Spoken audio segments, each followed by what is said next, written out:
man messed up. Like, he say he from up there where y'all at. He say he from New York. Well, upstate. Upstate New York? Nah, we don't claim that. Oh, screaming at the top of your lungs don't make you that guy. Try to watch my style and replay it, don't make you fly. Don't take a break, cause the fake like the snake. When the big dog away, all they do is clout chase. When I enter the room, all they do is bout face. Put them lions on my back, then ball with the minister. Side put me on there, everybody wanna mimic you. Yeah, I thought I told you we the toughest here. We be on the scene, niggas screen our shit. We the toughest you done seen, we the big boy clique. If he really want smoke, I pull up with him. Toughest environment, smoke city. I can tell by your energy, you ain't really woke. He showed up to debate, but he choked. No money in his pocket, boy broke. Shit, the only thing he can teach is hope. Kill a spider, drown a fish, stomp a rose, do something.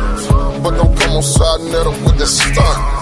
Everybody over here getting money. Touche hit me up, told me gon' run it. Guess I'm Carl Lewis. You looking dumb foolish. Nigga way upstate making soft music. Boy, this the toughest environment, show you how to do it. Mr. Toughest environment, show you how to do it. We be on the scene, niggas screen our shit. We the toughest you done seen, we the big boy clique. If he really want smoke, I pull up with it. Toughest environment, smoke city. I can tell by your energy, you ain't really woke. He showed up to debate, but he choked. No money in his pocket, boy broke. Shit, the only thing he can teach is hope. We be on the scene, niggas screen our shit. We the toughest you done seen, we the big boy clique. If he really want smoke, I pull up with it. Toughest environment, smoke city. I can tell by your energy, you ain't really woke. He showed up to debate, but he choked. No money in his pocket, boy broke. Shit, the only thing he can teach is hope.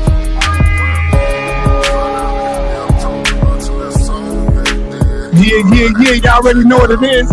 We got my man in the building, Ron Dalton. And Ron Dalton is coming in tonight, today, to call out all leaders of the Israelite community. Now, one question I got for my brother Ron Dalton. You're calling out all the leaders. Why you got Captain Israeite up there representing ISUPK? Captain Israeite is not the head, the leader of ISUPK. You should have replaced him with Captain Tazariak is not the leader of ISUPK. You should have put General Yohana up there. And now I can get you somebody if you really want to go in and have a debate with the Israelite leader. We got Daniel Allah out there. I know you know Daniel Allah. We got Ministries Headquarters, Army of Israel out there. You know, my brother out there. We got a few people out there, man. If the big boys are running, Ron Dalton, if the big boys are running, we got somebody that can bring the smoke. And if you want to go that route, I also got African brothers that gets it in, Ron. So I got African brothers as well. So if you really want to go again, get it in, we can do that. Talk to me, brother Ron. How you doing?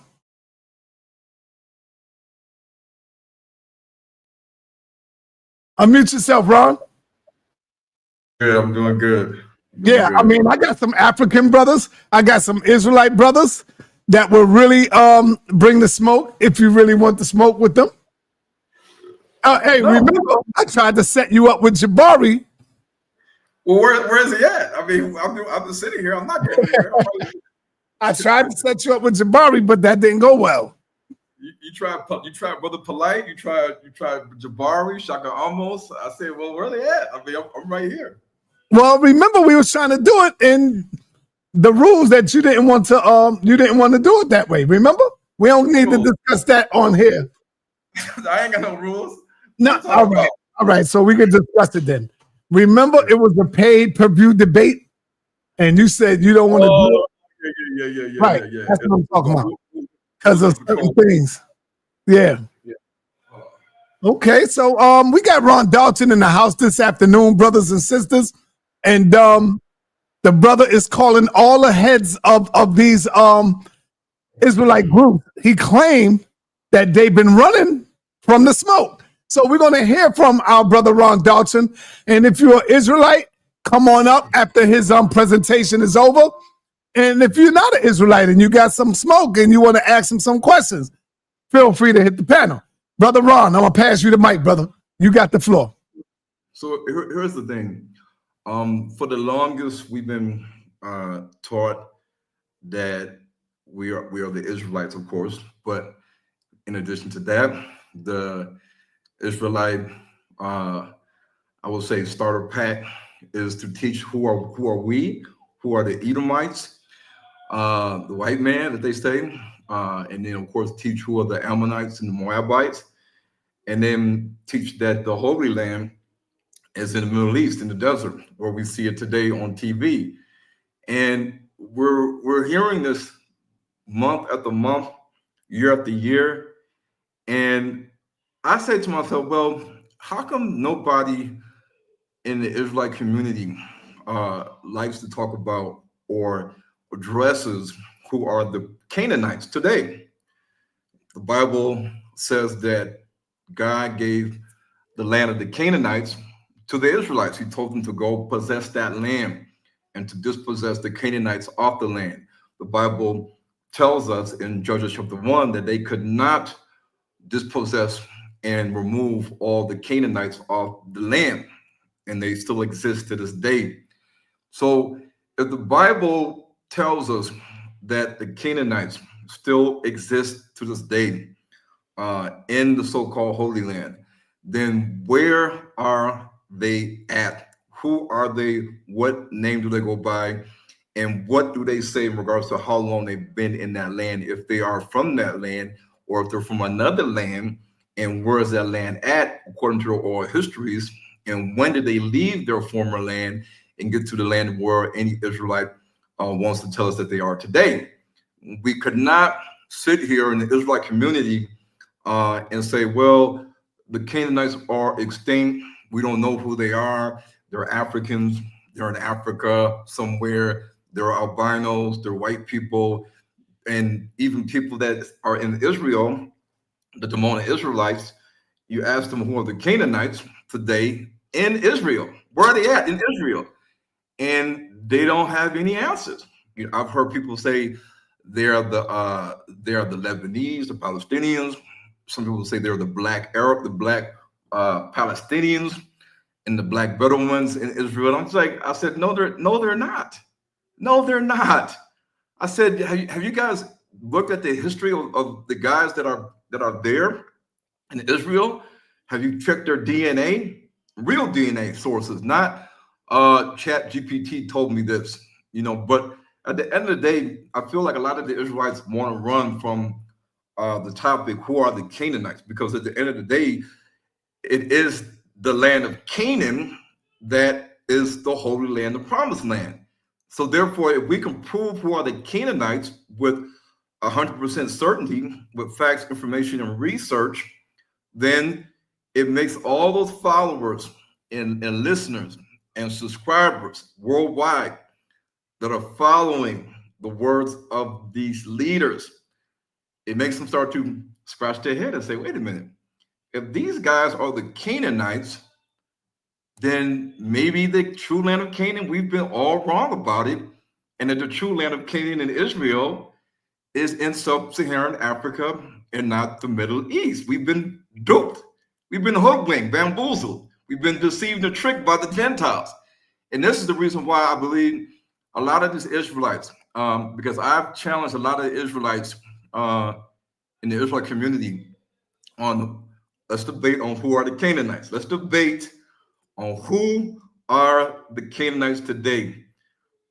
Pastor Kelly, B'nai Israel, Bishop Nathaniel, Elder Ricard, Captain Tazariak, Deacon Hakah, Captain Yahavasab, and a host of other Israelites. I've been putting up the challenge and calling out names for at least over a year, saying, They running from you?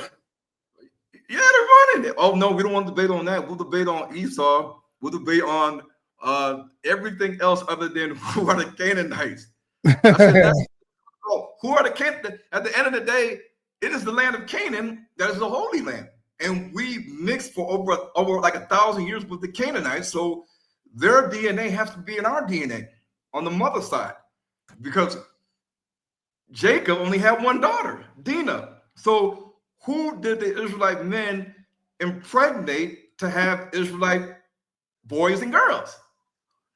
You had to have mothers of other races like the Egyptians, the Cushites, and the Canaanites. We know the Canaanites are in the Bible as being one of the Hamitic women that the Israelites intermarried with and they had children with.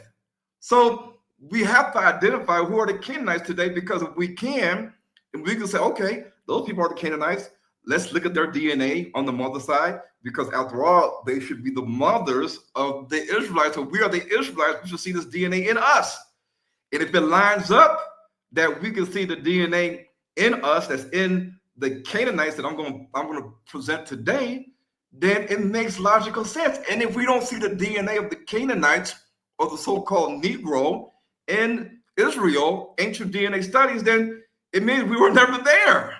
It means we were never there. So we cannot sit here and say, Ron Dalton, we can't trust the science. We can't trust DNA. The white man created science. He's responsible for everything we have in the scientific field. No. If we are finding skeletons of bears, if we can see skeletons of lions and lions in real life in Africa, it means that these animals are indigenous to Africa. It's logic and critical thinking. It's common sense. So they can't sit here and say, when the archaeologists go into the caves in Egypt and Sudan and Ethiopia and Cameroon and Nigeria and Congo and South Africa and Zambia, and they look at these ancient skeletons and they radiocarbon date them. Radiocarbon dating, carbon-14 dating can tell you how old a biological specimen is. That's dead.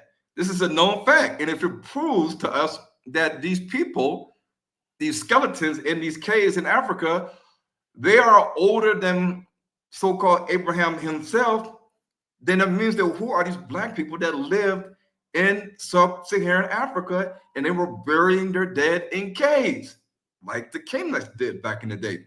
So these are all things that exist in our reality. In our reality, this is not fantasy. This is not, I'm going to read a book by Josephus Flavius. I'm going to read a book by whoever and from the 1800s and say, I'm going to go off of this, what this man wrote 200 years ago, 300 years ago. But when we get down to the concrete science of things, we can tell certain things that you cannot run from. You cannot debunk truth, and you cannot debunk DNA science.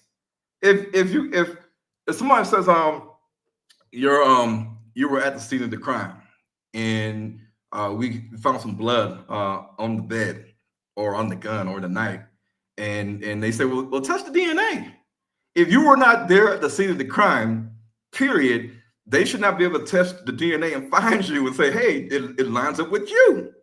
So this is the proof that we have to look at the fact that we always say we cannot trust the science, but we all know that if somebody is accusing us of being the father of a child, then a simple DNA test can prove who is the father, who's not the father. We all know that if people that are wrongly convicted of a crime, if they get a DNA test that can prove them to be innocent, then eventually they'll be let free. And then they can sue the police department and the state for wrongful conviction. This has happened in history. So these kind of things we cannot ignore. We cannot ignore that there are Black geneticists, there are Indian geneticists, there are Russian geneticists, Chinese, Arab, Jewish, European geneticists, and they go to school to learn the field of genetics. Just like a surgeon goes to school to learn how to do surgery. So it doesn't mean that the white surgeon, because he so-called created surgery, that he knows it better than the Black surgeon. It's the same field of medicine that they studied under and learned how to do. So therefore, if they have their own clinic in their own lab, in their own diagnostic testing, like CT scan ultrasound, X-ray. That means that they too can read the same diagnostic studies and give you a diagnosis and an impression just like any other race can, because they have studied how to do the surgery. They have studied how to read CAT scans and X-rays and ultrasounds. They have studied how to look at cells under a microscope, like a hematologist. So a geneticist, whether he's black or white, studies how to read genetics in the field of genetics. So at the end of the day, when we look at these articles and the scientific proof, we cannot ignore the fact that these guys they have some conspiracy and agenda going back 10 to 20 years, that we know that these Israelites know where the true land of Canaan is. Therefore, we need to rescue the results. We need to delete the results. We need to change the results, because these guys are onto us 20 years ago in regards to DNA haplogroups and proving where the true land of Canaan is and who are the Canaanites. They weren't thinking about this stuff 20 years ago when they were doing DNA testing in different archaeological sites all throughout Africa and the Middle East and Levant. No. So, all right, question before you get into your presentation. Let me ask you, who do you say the Canaanites are? So prior to the Bantu people leaving Egypt with Moses, there were hunter-gatherer, forager tribes that were scattered throughout West Africa, East Africa, South Africa, and Central Africa. They did not rear livestock. They did not farm. They were hunters. They were gatherers. They were little black people. They were of short stature. These are your African pygmies, your Khoisan Bushmen, your Sandaway, your Hadza people, and they have many other various names that they go by in Africa. And I'm gonna show that, because they are very marginalized, and they're not as populous as the Bantu people in sub-Saharan Africa, but they're there. They live in the forest, in the jungle, in the wilderness, and they're there, and they have a different DNA haplogroup than we do. But on the maternal side, it shows us that we have been birthed by these mothers, by them. The mothers of the Israelites were them.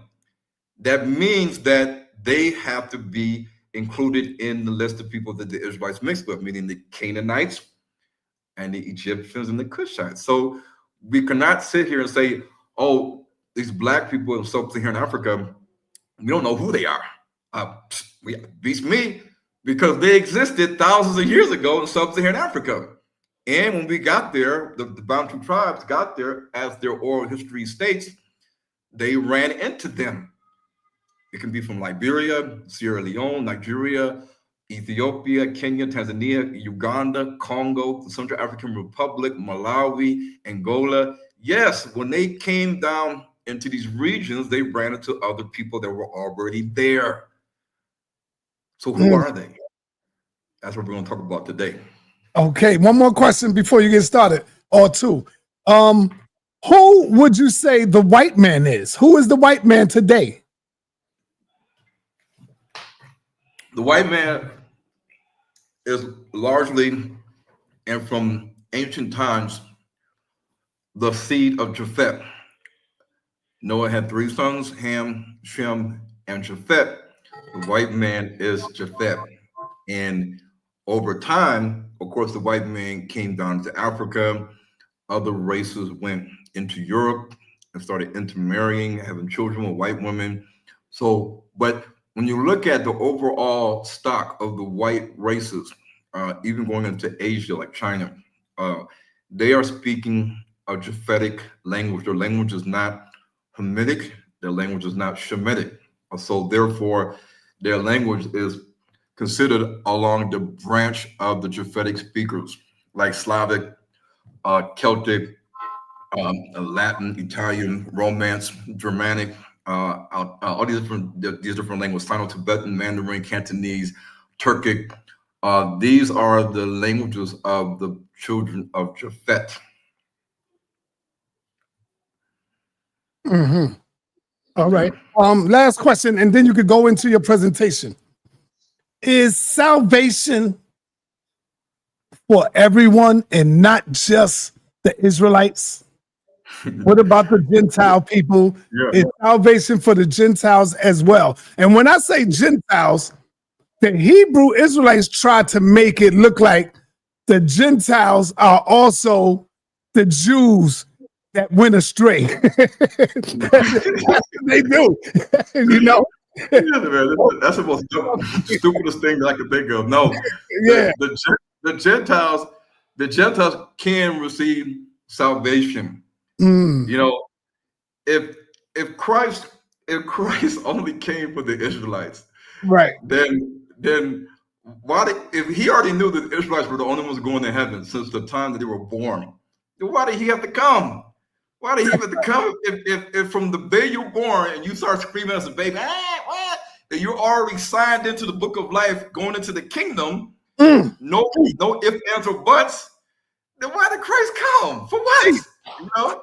Teach, I mean, brother. Teach. it makes no sense, because that means that anybody that's non-Israelite, from the time that they're born, they are condemned to hell in the lake of fire and eternal damnation. Right. Come on, man. How fair is that? How fair is that? In a world that we live in, we call ourselves worshiping a just and righteous God, a loving God. Good point. How fair is that we can be born into damnation just because of your bloodline, just because of who your daddy was? Come on now, please. Good. That doesn't make no sense. Right. Yeah. Okay, so go ahead, brother. You could go into your presentation. All right. I hope y'all ready. I hope y'all are ready. Okay, let me see. Okay, share screen. All right. Got a good contender for you, and his name is Sekou. He's from the Mandinka tribe, and I think that will be an awesome debate with y'all too. You know, Bring him on. Okay, I will get you on the phone with him. I think he would love to take on this challenge. You being an Israelite and things, and you know, he's more of a scientist and a free thinker. So Yeah. he grew up All in right. Islam, but he no longer subscribed to none of that. Okay. So Okay.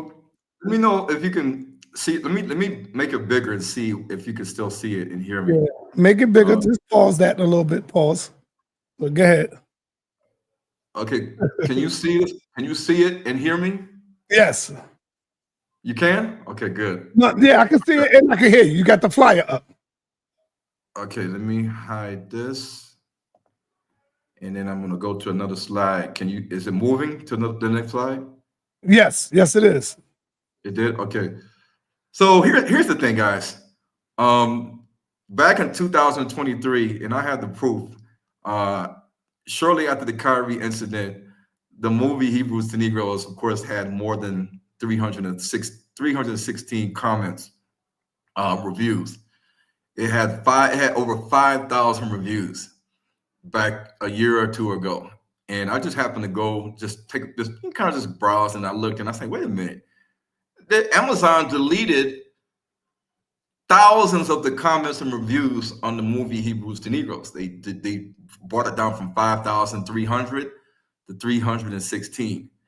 This is how you know how crafty the enemy is in the Gentiles, that they don't want people to say, oh, this movie has 5,000 plus reviews. It must be a good movie. It's 4.5 stars. No, they deleted the comments and reviews down to 316. And I have to prove. I'm gonna post it on Instagram so people can see. Anyway, so we have to use critical thinking in the Israelite community, but a lot of us don't do that. And we just listen to our leaders. The leaders say, well, I just teach. I don't debate. I just teach. And you guys come into my class and you sit and just listen and shut up and don't ask any questions. You don't use your own critical thinking. You use our thinking. Use our brain, not your brain. And this is sadly the case for a lot of the Israelites today. I will say the majority of the Israelites today that are listening to the YouTube channels, we got to start questioning our leaders and what they're teaching. Now, the reason why I'm pushing so strongly on the on what I teach in the last 2 or 3 years is that before I even came to South Africa, after I just got back home from Ghana, which is where my African ancestry DNA said on my dad's side said Akan tribe of Ghana, and the mother side Mende of Sierra Leone. So before even moving to South Africa, I was trying to figure out where to go, either Ghana, South Africa. I had a dream. In this dream, I was fighting with this dark entity with red eyes, looked like the Grim Reaper, like a ghost. And we were fighting down this long endless hallway over this relic. And this relic, I could tell it was a piece of something that had broken off. And I would get the relic, and then the dark entity would somehow manage to knock it out my hand, and then it would roll down the hallway, and then he would get it, and then I would chase after him until I would get it. And I noticed that along this long dark hallway that I passed 2 African ladies sitting behind a wooden counter. And when I had got the relic, the top part of the relic, I immediately thought to myself, let me get to these 2 Black African ladies. And I ran to where they were at, and they said, go into this back room. So I ran behind them into a back room. In the back room, there was a stand, and the stand had the other piece of the relic. And I placed the piece of the relic that I had on top of the relic that was the other piece. And when I did that, the room went black, and the TV that was in there, it came on by itself, and it had the little static, and I saw that screen. But then after that screen left, then there was an image of Central Africa, and the area highlighted with flashing dots was the Eastern DRC and Western Uganda. I'm gonna explain this later. In the dream, when the TV showed Central Africa and it highlighted the Eastern DRC and Western Uganda, 3 voices that sounded like thunder, like a thundering voice, spoke 3 words. Now, in the Hebrew, Koliyah means the voice of Yah, because the Hebrew word kol is used for voice and for thunder. So Koliyah is a combination of kol and Yah, Koliyah. The 3 words that I heard was Mbanza Congo, Kambasa, Kamba. Now, Mbanza Congo was the ancient political, spiritual capital of the Kingdom of the Congo. Mbanza can mean land, domain, territory, or large city.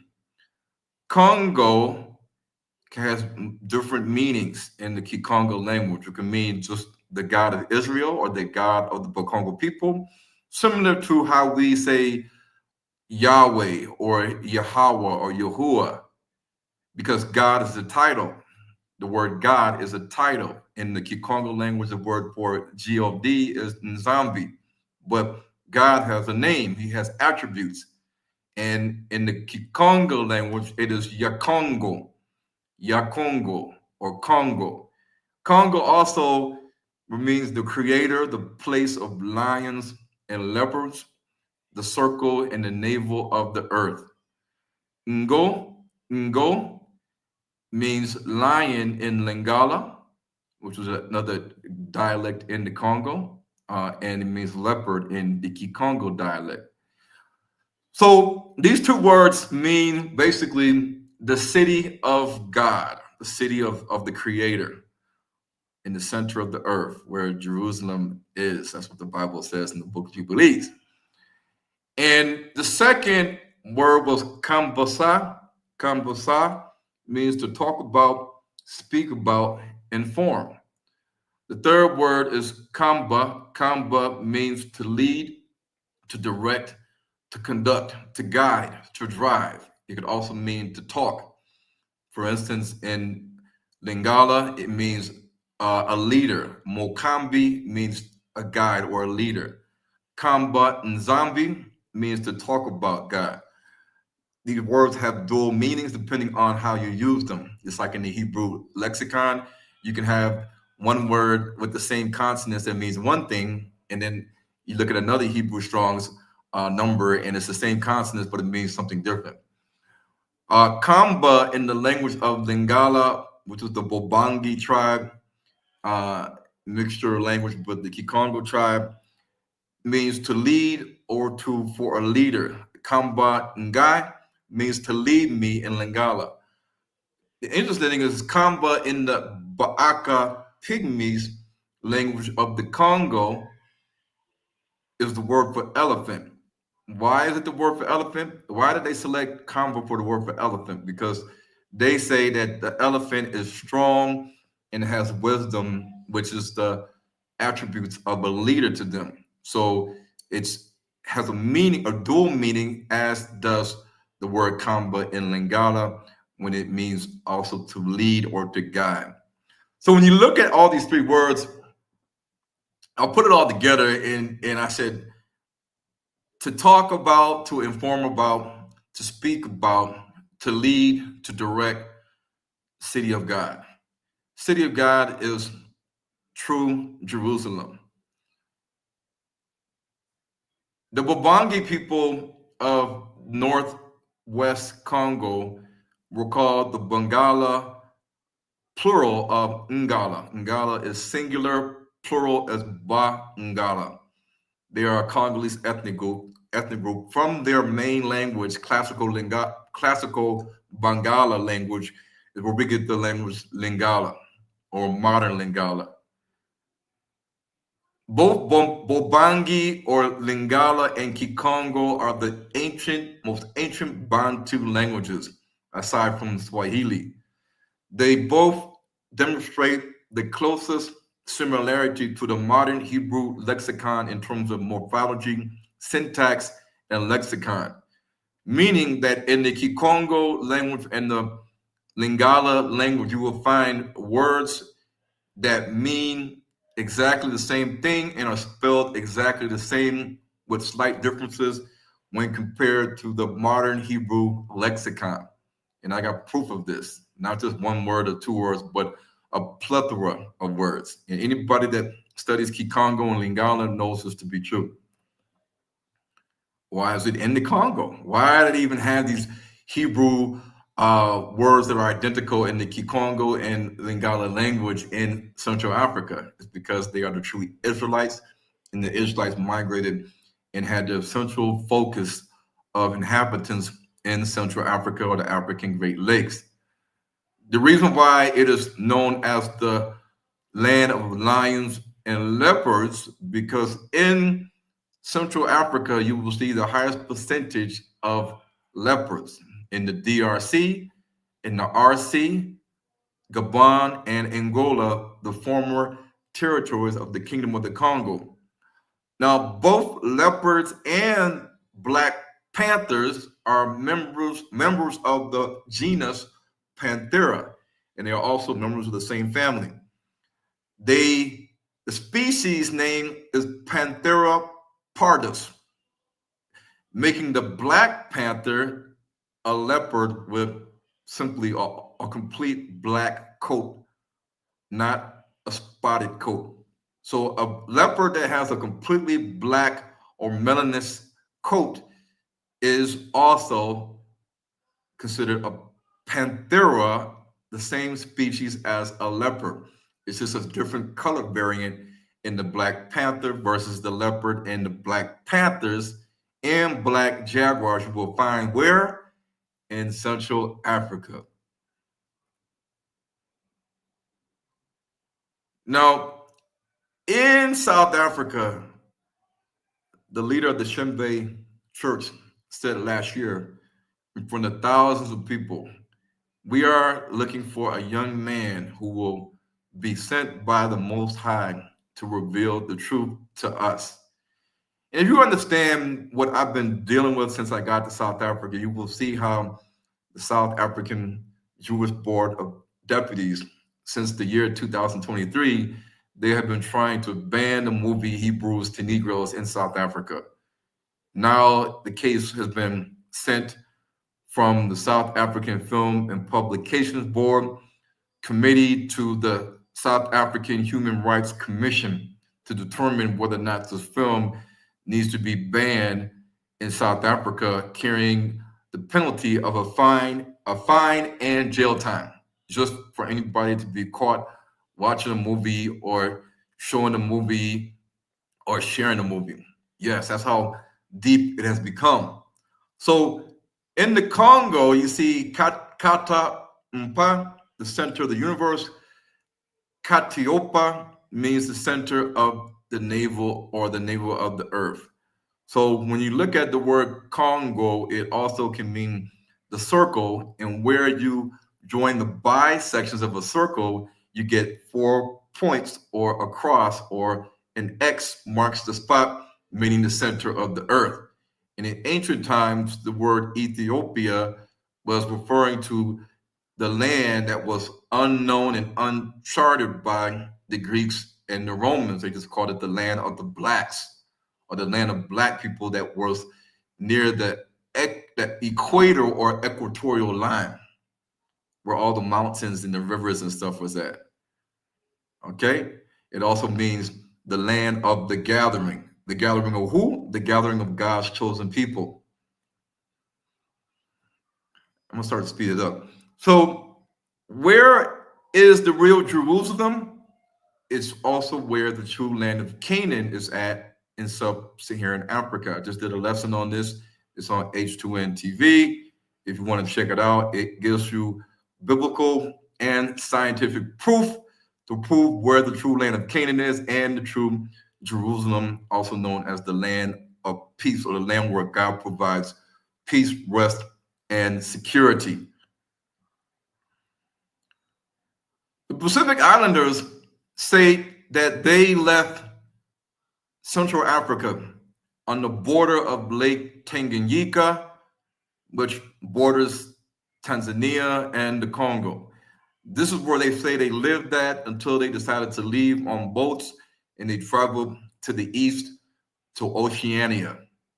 This is what they told me on WhatsApp, because I got different people's numbers on WhatsApp from Fiji, Samoa, and various islands, Indonesia, Papua New Guinea. Yes! In the Pacific Islands, they have the maternal DNA haplogroup B4, specifically the lineage B4A1A1A, known as the Polynesian motif, is a predominant maternal haplogroup found in the populations across the Pacific Islands in Polynesia, Melanesia, and most of Micronesia. This haplogroup B4B1A is also seen in the little black people of Oceania, and is seen also in Madagascar. These little black people were called the Kunlun by the Chinese. The Chinese enslaved them and captured them and used them to be servants in their land.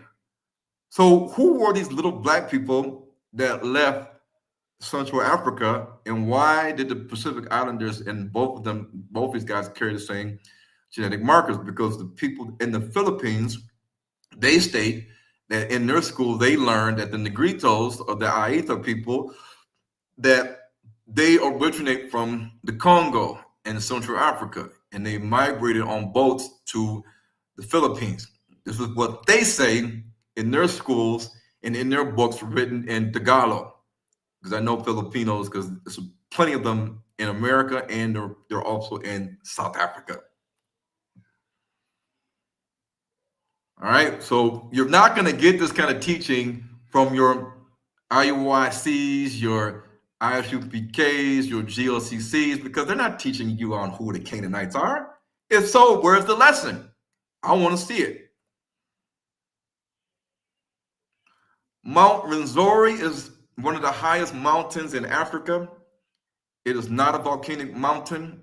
is a mountain that's accumulated through uplifting from the beginning of time. From the beginning of time, rocks have just uplifted themselves to form this gigantic mountain that is seen to go above the clouds. By the locals, it is called Kitasamba, meaning the one that does not climb, the great one that does not climb, aka the Most High. Who lives on the mountain of Rwenzori? It's various Bantu Israelite tribes and Canaanites, still to this day. Still to this day. I'm going to play the short video. If you can't hear it, sa.neter, just tell me. I can't hear it, Ron. Long before the names Uganda and Congo appeared on maps, before colonial borders cut through valleys and rivers, there lived a people bound by mountains, memory, and resilience. They are the Baira, the Bakonzo of western Uganda and the Banande of eastern Congo, children of the Rwenzori Mountains, keepers of ancient fire, a people whose story is as misty and mysterious as the snow-capped peaks they call home. But who are the Baira, really? To answer, we must climb into the heart of the Rwenzori, the mountains of the moon, a sacred spine of rock and snow that rises between earth and sky. Here, among ridges wrapped in cloud and valleys bursting with rivers, their ancestors made their first home. The Baira are believed to have descended from early Bantu-speaking peoples, travelers who carried fire, language, and farming wherever the forest opened. They settled on these fertile slopes where the soils were rich and the rivers never dried. To them, the mountains were not just land, they were alive. Every stone, every tree, every stream carried spirit and story, society and culture. The Baira lived by the rhythm of nature. Bananas, millet, and beans fed their families. Goats and cattle marked wealth. Blacksmiths forged iron tools with fire and song. Elders guided clans, and rituals bound the living to their ancestors. Their languages, Lukonzo and Kinande, were more than words. They were drums of memory, echoing with migration, survival, and pride. In their stories, the first ancestors were chosen by the gods to guard the Rwenzori, standing eternal between earth and sky. Migrations and conflicts. But peace never lasts forever. As centuries passed, the Baira faced pressures from outside tribes, harsh climates, and shifting alliances. Some clans crossed westward into today's Congo, becoming the Banande. Others held firmly to the Ugandan slopes, known as the Bakonzo. Though separated by borders drawn by colonial powers, they remained one people, the Baira, the people of fire. Colonial disruption. Then came the Europeans. The Baira were not consulted when their sacred mountains were divided between Belgian Congo and British Uganda. To the colonizers, they were just mountain people, laborers for plantations, subjects of taxation. Their kings and chiefs were dismissed, their rituals ridiculed, their identity overlooked. They resisted, quietly but fiercely. They farmed their lands, sang their long... All right, so basically, the Europeans divided straight down the Rwenzori Mountains. So that one side of the Rwenzori Mountains is the eastern DRC. The other side is western Uganda. They have a Queen Elizabeth National Park there. And of course, nearby, you have all the African Great Lakes. They call them the Crater Lakes, the rivers, the valleys, and Lake Victoria, and all the waterfalls. The Canaanites dwelled in sub-Saharan Africa at the foothills of the mountains and also in the forest, because sub-Saharan Africa was a grassland, forest land, savanna. These are the people that were running around hunting and gathering anything they could to eat. This is stuff that the Israelites don't teach you. So getting back to the Canaanites and how when they were taken from East Africa and Madagascar to Asia, they were called the Kunlun. The Kunlun were small and black. They were imported from places like East Africa, Madagascar, Java, and other areas to the South China Sea to be servants for the Chinese. They were present in Southeast Asia and China. They were servants during the Tang and Song dynasties. The word Kunlun in Chinese mythology stems from the belief that the mountains of all mountains, or the mountain of God, was at the center of the earth, from which the native land of the Kunlun little black people inhabited and existed for thousands of years.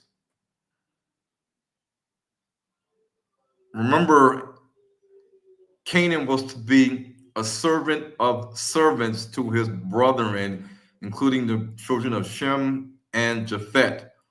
But did the Gentile authors and translators of the Bible, did they trick us with the curse of Ham or the curse of Canaan? In Genesis 9:24, many people believe that the earliest texts that they discovered had a different translation to what we have today in our English Bibles. And it was changed and partly known by the Arabs and the Jews that compiled the Midrash and the Gemara, which is the Talmud. So Genesis 9:24, and Ham awoke from his wine, not Noah. Ham awoke from his wine and knew what his smaller son had done. I'm going to explain why. Not younger son, smaller son. Another version, 9:24, and Noah awoke from his wine and knew what his smaller grandson had done to him. Who is his smaller grandson? It is Canaan. The current translation reads, and Noah awoke from his wine and knew what his younger son had done to him. Qatar or Qatan in this scripture is the main adjective word used to denote something that is small or little, tiny, not in most cases younger. This is a known fact. You have to use an adjective to describe something that is small or little or tiny. In this particular verse, the Hebrew word is Qatan. Qatan. In the English language, an adjective for small is little, tiny, minuscule, mini, petite. The word son or ben can mean son, grandson, or a descendant.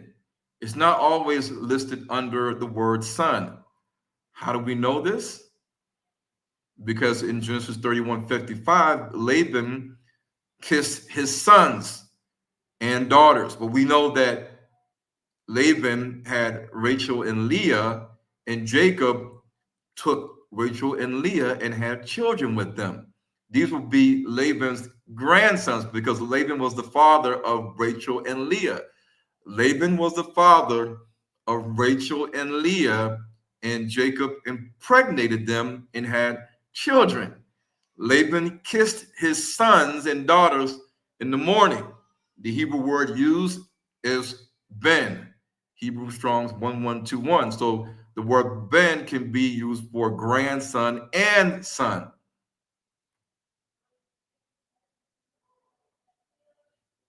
In the scripture it says, but Laban answered Jacob, these daughters are my daughters, these sons are my sons.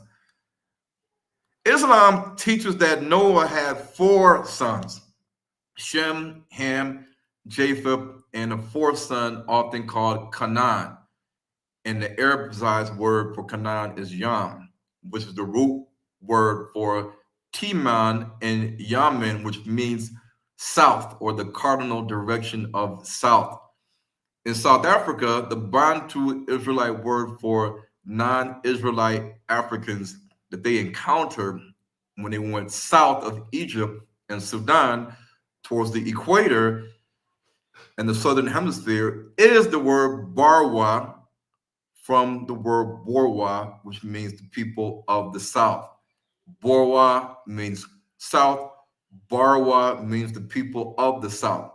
The people who lived south of the land of Put, Cush, and Kemet, or Egypt, were known as living in the land of Yam, or the land of the south, or the land of many waters, primordial waters like rivers, big lakes, oceans, because the word Yam can also mean river or lake or ocean or sea in the Hebrew.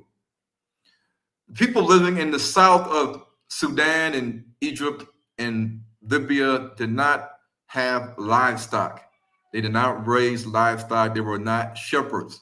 They did not have lamb and sheep and goats and cattle because they were not shepherds. The Israelites were shepherds, so they can defend and protect their livestock from animals that dwelled in sub-Saharan Africa that they would encounter when leaving with all the livestock that Moses and the Israelites left with from Egypt. So remember, when the Israelites left Egypt, they left with a lot of livestock, and they were shepherds.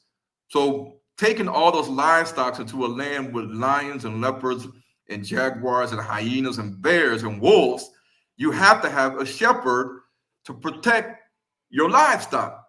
The African pygmies, the Khoisan, the Hausa people, they did not have that. They were not the Israelites. They were the Canaanites. When the Bantu people got down to sub-Saharan Africa, they were able to use iron and bronze to make tools and instruments.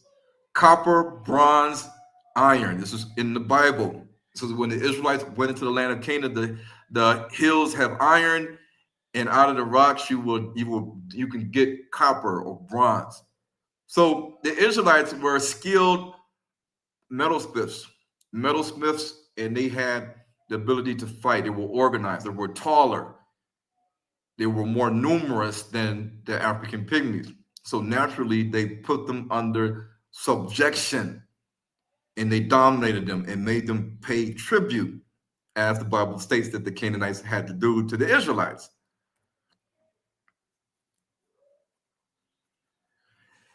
In the ancient Old Kingdom of Egypt, literature and sculpture refers to the pygmies that the Egyptians found when they went into Central Africa, where they descended up the Nile into Central Africa, into the heartland of the Congo, Uganda, and the beginnings of the Nile River. They ran into a pygmy, and this is seen in letter 19 from the Egyptian pharaoh Neferkari Pepi II in the 6th dynasty of the Old Kingdom. He sent a letter to Harkuf, the governor of the southern part of Egypt, whose expedition into Central Africa discovered tiny little black forest people who sang and danced. In the expedition, they returned with one of the pygmies who said his name was Ba'aka, like the Akka tribe in Uganda and the Congo. The Egyptian god king Pepi II was so happy. He wanted them to bring this pygmy back unharmed and in good status. And Harkuf brought him back from the exotic forests of the south.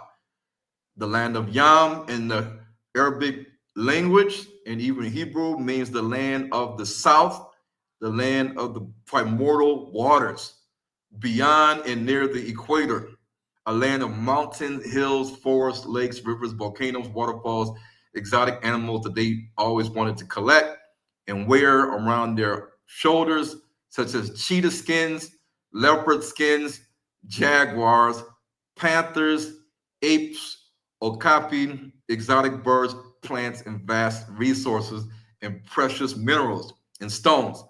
This is why the ancient Egyptians will wear leopard skins and cheetah skins.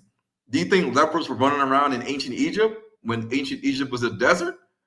Well, at least today it is. The leopards and the jaguars and the cheetahs were more in the south. So this is proof that 2,200 79 BC, before the Exodus, before Moses existed, before Abraham lived, that the Egyptians knew of little tiny black people living beyond their land in the south, where the beginnings of the Nile River started in Central Africa. Proof. This was proof, and I'm going to show you how we know it's proof. This is the tomb of Harkuf, found at Elephantine, Aswan, Egypt. So basically, this letter from the 8-year-old Pharaoh king was to Harkuf, and Harkuf was on his way back from his fourth expedition to the south, up the Nile, and he had this letter engraved on his tomb.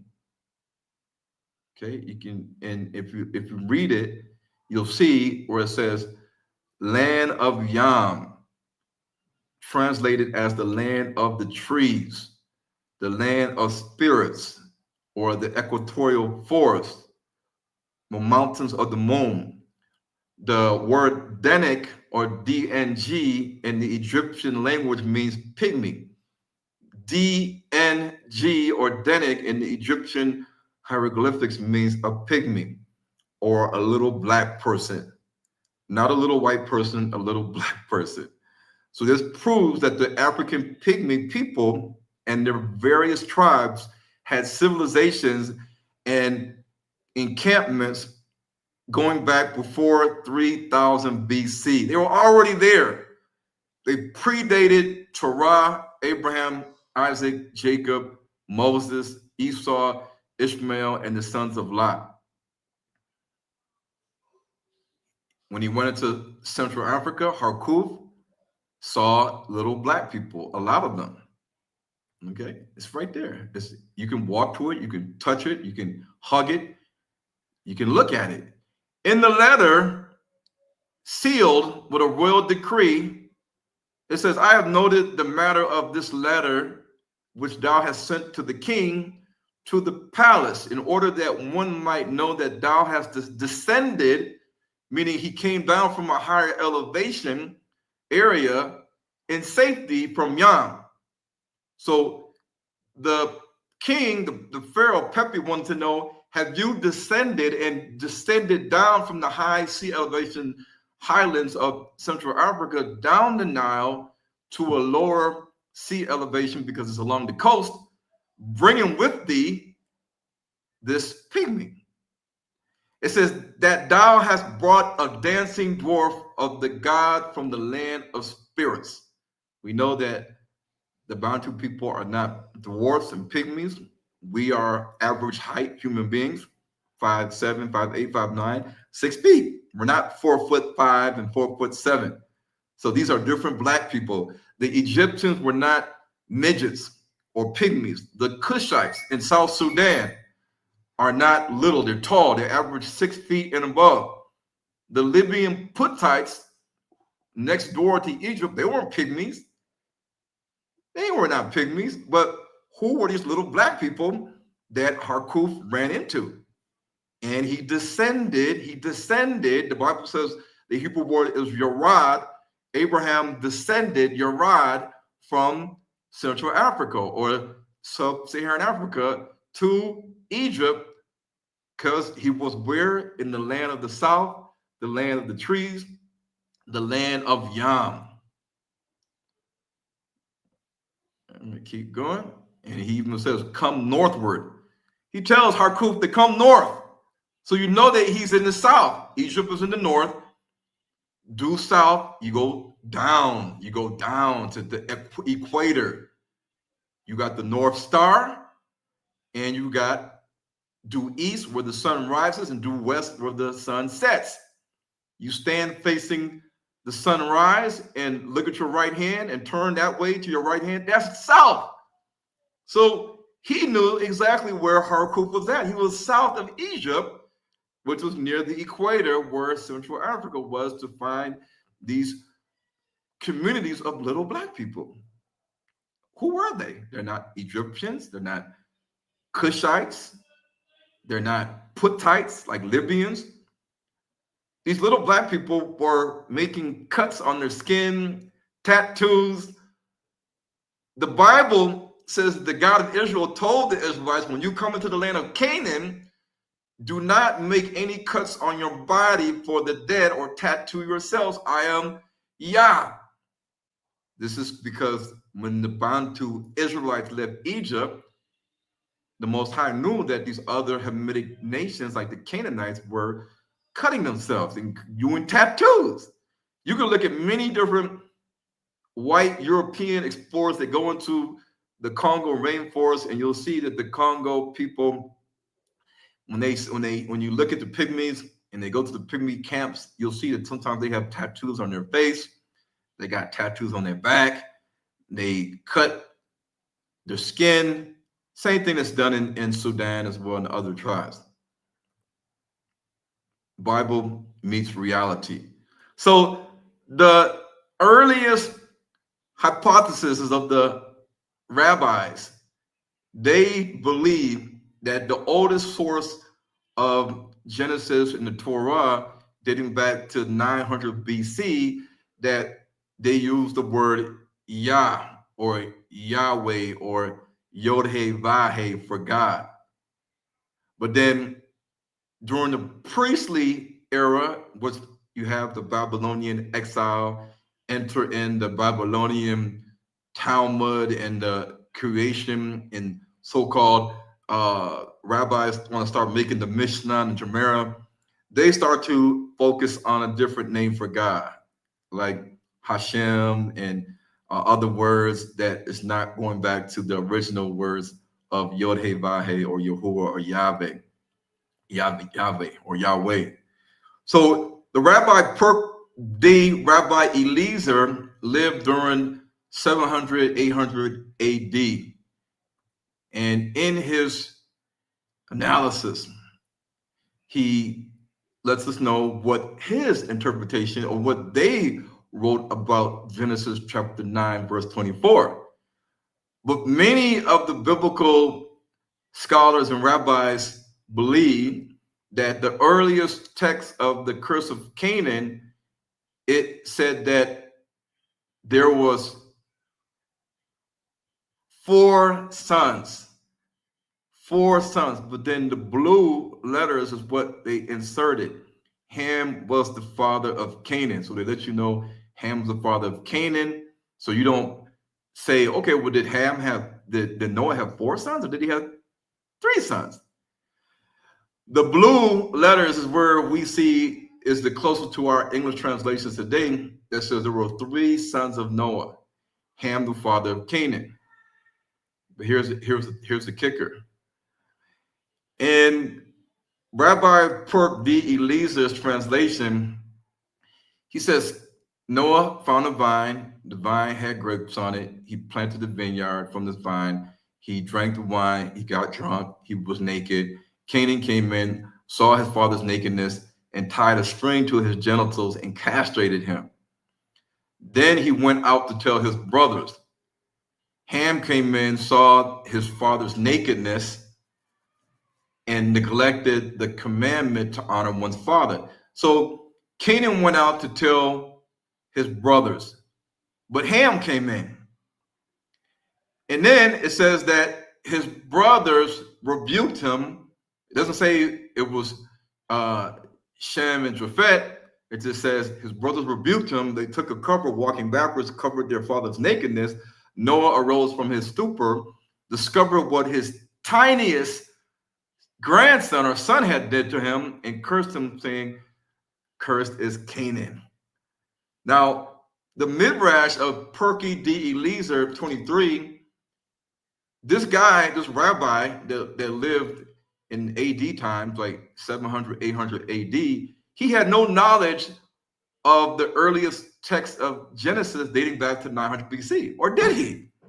Because remember, these Gentiles get to the scene first before anybody else, and then they hide stuff and they change stuff, they translate it, they delete stuff. The Babylonian Talmud, which is built from the rabbinic oral history written down, aka the Mishnah, started around 200 AD. They widely accept that the Babylonian Talmud, its final redaction took place around 500 AD, before Islam even became a religion, before the Quran was even in existence. But how did the Quran, 100 years later,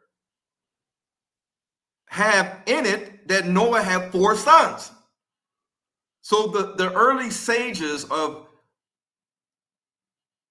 Talmudic Judaism, they had a different kind of alternative story about Canaan and Noah and the curse of Canaan. 100 years later, after the Babylonian Talmud, the Mishnah and Gemara is done, the Quran is made.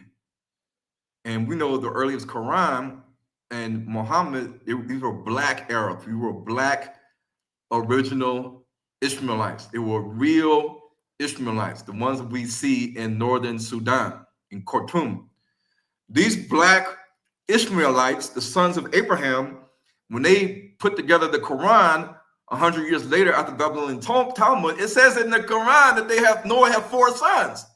And an unnamed 4th son refuses to come aboard the ark, and instead he climbs a mountain and is drowned. Wait a minute. The Bible doesn't say that one of Noah's sons dies in the flood, but it's in the Quran. Why did they do that? Later Islamic commentators in the Hadith give the name of the 4th son of Noah as Yam or Canaan. Yam is the Arabic version of Canaan. So did the Arabs and the Gentiles, meaning the Gentile rabbis, the European rabbis, that they purposely tried to erase Canaan and the curses of Canaan, and just us trying to figure out, okay, who is this guy named Canaan? Could they trick us? Of course they can. Are there giraffes in the Bible? When we read our Bible, do we see the word giraffes? No. Are there giraffes in Israel or Egypt or the Middle East? No. How could the Israelites write about giraffes if they never seen a giraffe? They didn't have Google, they didn't have the internet, they didn't have television. But guess what, guys? In the Bible, it tells us that when the Israelites left Egypt and had made it through the wilderness and into the land of Canaan, God told them, these are the animals you can eat when you get into the land of Canaan. Because in chapter 12 of Deuteronomy, verse 1, it says, these are the statutes and judgments which ye shall observe to do in the land which the Lord God of your fathers giveth thee to possess it, all the days that ye live upon the earth. So in the land of Canaan, Deuteronomy 14, these are the beasts which ye shall eat. And this is the current translation today. The ox, the sheep, the goat, the hart, the roebuck, the fallow deer, the wild goat, the peacock, and the wild ox, and the chamois. And every beast that parteth the hoof and cleaveth the cleft into 2 claws and cheweth the cud among the beasts, that ye shall eat. Let's see what it says in the ancient Greek Septuagint, the oldest Old Testament. Well, looky here. It says, for thou art a holy people to the Lord thy God, and the Lord thy God has chosen thee to be a peculiar people to himself in all the nations on the face of the earth. Ye shall not eat any abominable thing. These are the beasts which ye shall eat in the land of Canaan. The calf of the herd, the lamb of the sheep, the kid of the goat, the stag, the doe, the peacock, the wild goat, and camelopard. What is a camelopard? Every beast that divides the hoof and makes claws of 2 divisions and that chews the cud among beasts, these animals ye shall eat. They're clean. Let's look into this in the Greek Septuagint. We know the animals that chew the cud are oxen, cows, sheep, goats, deer, gazelles. Split hoof chews the cud. These are animals considered clean in Leviticus. The giraffe chews the cud. The giraffe has 4 stomachs just like the cow. Now let's look at the hoof. The cow has a split cloven hoof. The giraffe has a split cloven hoof. So that means the giraffe is clean to eat. That's why it's in the oldest Old Testament Torah book of Deuteronomy. Yes, but the Gentiles, they said, we can't have people knowing that the word giraffe, camelopard, because that's the Greek word for giraffe, was in the earliest Bibles. We have to stop that. We don't want people to know that giraffes were in the land of Canaan, because there are no giraffes in Israel today. Never have been, never will, unless they're in a zoo. And why did the Israelites have giraffes that they were talking about? And God said, you can eat the giraffe, you can eat the cow, you can eat the goat, you can eat the lamb, you can eat the sheep, because the giraffe, like these other animals, had a split hoof, chewed the cud, and they lived in where? Sub-Saharan Africa, the land of Canaan, not Israel. And the giraffe loves to eat these acacia trees that grow very tall. And they're all over Africa. They're all over Africa, everywhere. These acacia trees and giraffes, you cannot find them side by side in Saudi Arabia, Jordan, Sinai Peninsula, or Israel. That is a red flag. Giraffes, they can eat this acacia tree because they're tall, they got long necks, and they don't care about these thorns that protects these other animals from eating this tree. The giraffe is the only one that has mastered eating these trees. And when you go throughout East Africa and Central Africa and South Africa, you're going to see giraffes eating on acacia trees, the same trees used to make the Ark of the Covenant. Wait a minute. The Gentiles also tricked us with the word unicorn, because in the original King James Version 1611 and Isaiah 34:7, the footnote gives us a cryptic symbol called a sigla. The sigla indicates where witnesses in older Bible manuscripts have a different reading. So they're letting you know with the footnote and the two lines, looks like two sticks, they're letting you know that, hey, older manuscripts where other people have actually translated or actually authorized it, hey, we didn't use unicorn back in those days. Hundreds of years ago, we used the word rhinoceros. Rhinoceroses. In Isaiah 34:7, during the 8th century BC, Isaiah lived during this time, during the reigns of the kings of Judah, the house of David, King Uzziah, King Jotham, King Ahaz, King Hezekiah. Why in Isaiah would the Israelites write about the word rhinoceros when rhinoceroses don't exist in Israel? They don't exist in Syria. They don't exist in Turkey. They don't exist in Jordan. They don't exist in Palestine. They don't exist in the Sinai Peninsula. They don't exist in Saudi Arabia. They don't exist in Jordan. So how can the Israelites write about an animal they didn't know even existed? They didn't have the internet. They didn't have TV. They didn't have radio. They didn't have a phone to use and call somebody up. No, they were around these animals. We got to start using our heads, guys. Unicorn is not real. Rhinoceros means nose, like a rhinoplasty. Karos, horn. The word karos in Greek means horn. Rhino means nose. Does a unicorn have a horn on its nose? No. A rhinoceros does. For goodness sakes. Rhinoceroses are in the Bible. Giraffes in the Bible. It's not in Israel. Where is the true land of Canaan, guys? Could they trick us with the curse of Canaan? I believe so. So let's keep going. Let me move faster because I don't know how much time we got. But trust me, you guys are going to have your hair blown today. All right, so let's keep going. We already addressed the giraffes and the acacia trees. We already addressed the rhinoceros in the wilderness and in the land of Canaan, which is the book of Numbers, Hamidbar. In the book of Numbers, chapter 1, verse 1, it says, and the Lord spoke to Moses in the wilderness of Sinai in the tent of meeting after they came out of the land of Egypt. And in the book of Numbers, you'll see the word rhinoceros there. So that means that the rhinoceroses were already something that the Israelites encountered when they left Egypt and Sudan. So if they went to Ethiopia, Kenya, and Tanzania, then yes, there are rhinoceroses there. Are they in Saudi Arabia? Nope. Are they in Jordan? Nope. Are they in Sinai Peninsula? Nope. So which way did they go? And again, if they could trick us on this, then maybe they could trick us on the curse of Canaan and who the Canaanites are and where's the true land of Canaan. Okay? So let's keep learning.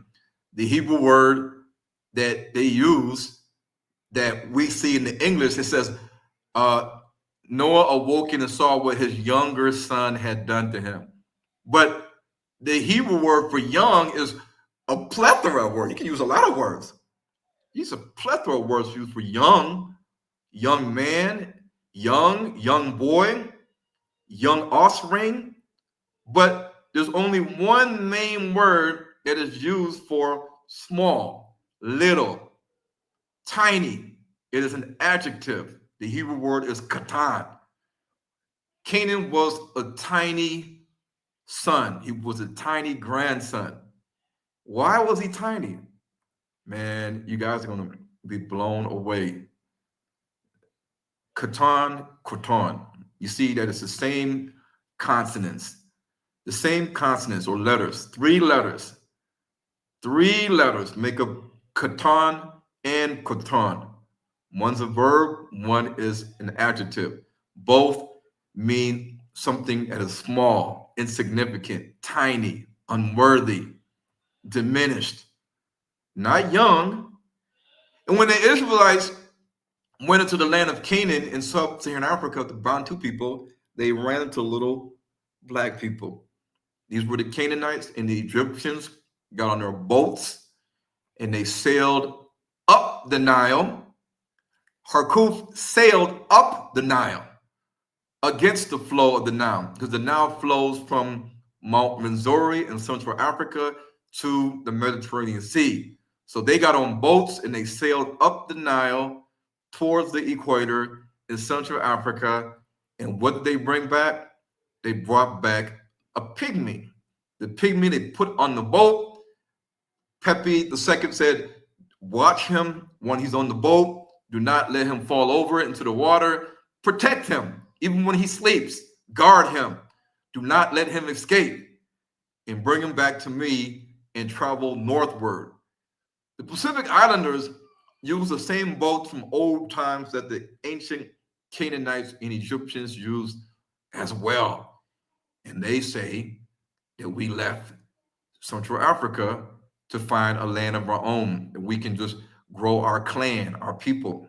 We're having a lot of invasions and conflicts with other tribes arriving off the coast of the Indian Ocean, coming into Tanzania, coming into the Congo. We're tired of it. We're tired. We need to leave. And according to the oral history, they left. They got on boats and they sailed east. Look at the boats. This is the boat of a Phoenician ship. The ships that they used back in those days looked like this. It may not have been as massive as this. They might have overinflated what it looks like, but look at this boat and look at this boat. And they packed onto these boats and they sailed to the Polynesian islands. How did they get there? They had a boat. They didn't swim. And even in ancient Egyptian walls, you see that the boats look the same. From the one to the left to the one on the right. When you see these guys on this boat, and you see each end has this higher raised, whatever you want to call it, on each end of the boat. And here's the proof. Tanganyika is a word that means Africa, but in the Bantu languages, the Fiji people say they come from Tanganyika. Lake Tanganyika borders the Congo and Tanzania. The Bantu languages, in addition to Swahili, uses the words tanga, which means to roam and to wander, and the other word nyika means the wilderness, uninhabited plain. The phrase Tanganyika refers to wander in the wilderness. In the Zimbabwean Shona language. The word Tanganyika has the meaning of our first country, our first land. Where? After the Shona people left Egypt, their first inhabitants or land outside of Egypt and Sudan was the African Great Lakes, the grasslands of Kenya, Tanzania, and they migrated eventually north from the African Great Lakes region into Zimbabwe. The Shona people in Zimbabwe, they say ngoma for drum. Likewise, it is also the word for drum in Swahili, Kikongo, Venda, Chua in Malawi, and many East African Bantu languages.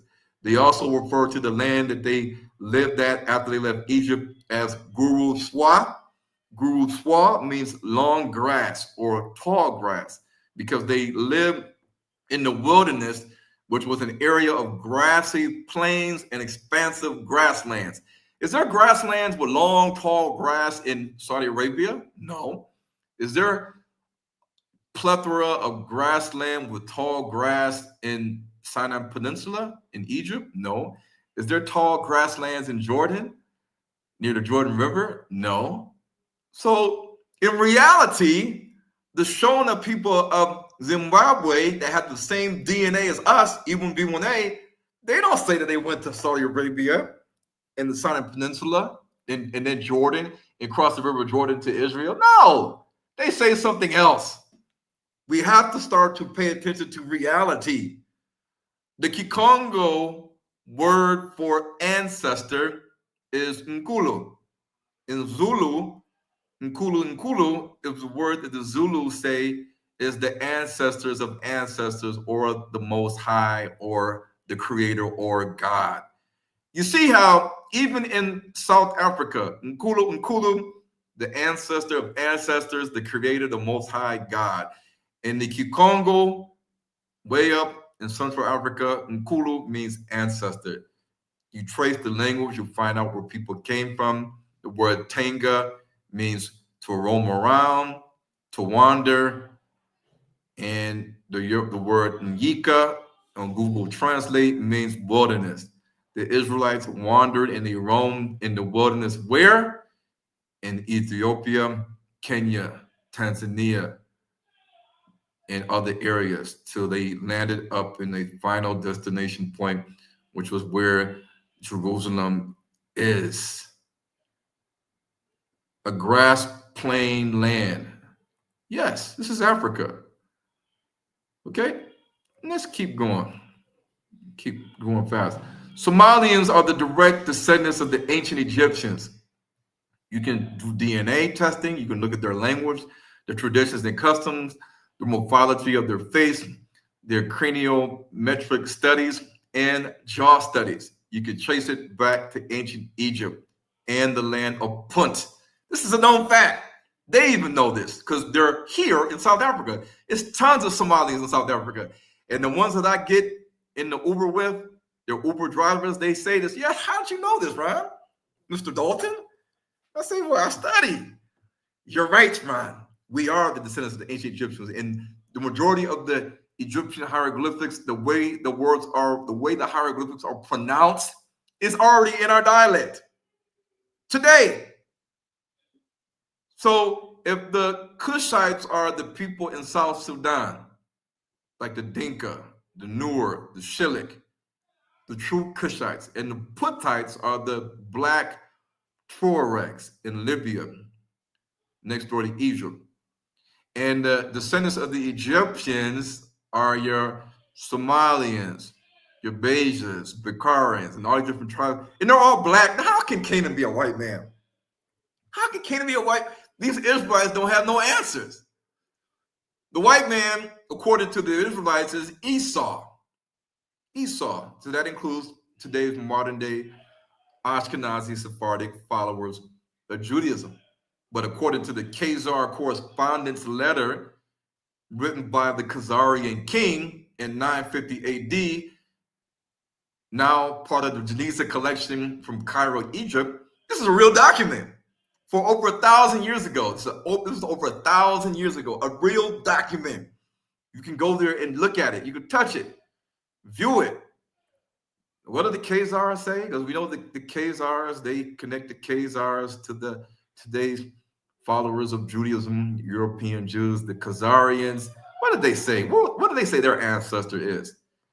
Joseph, the king of the Khazars, he wrote in 960 AD. He said, you ask us also in your letter or epistle, of what people, of what family, and what tribe are you? Know that we are descendants from Japheth through his son Togarmah. Even in the Jewish literature, Togarmah is the father of all Turks, meaning all the white Arabs today that come from Turkmenistan.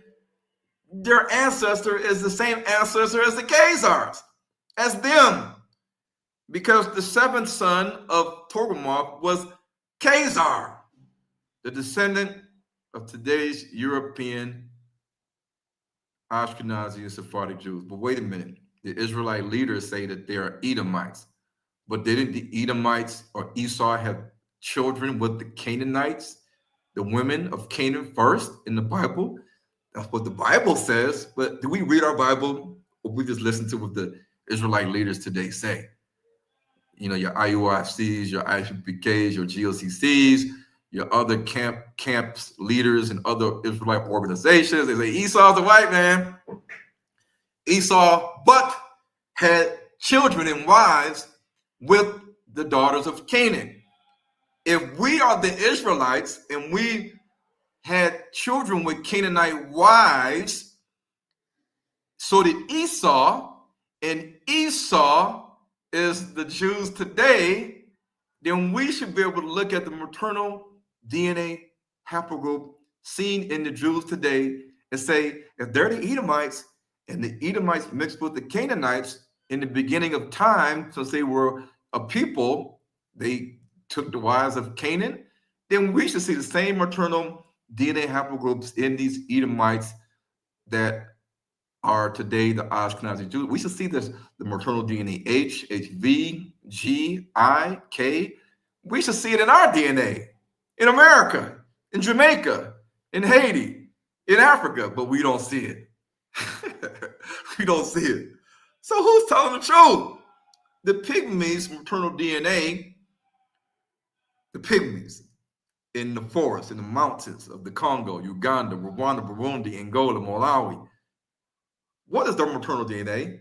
Please, it's L0A, L1C, L2A, L3, and L5. Can we find these maternal DNA haplogroups in African Americans today?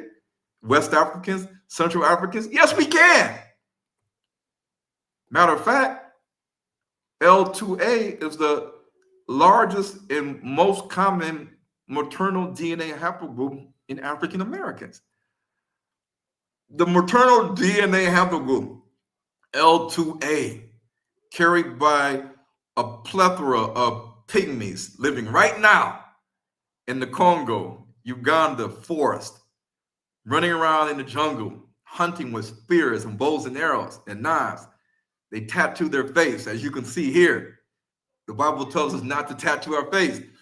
These women are the mothers of us, our children, the Israelites, because Jacob and the Israelites, they impregnated the Canaanite women.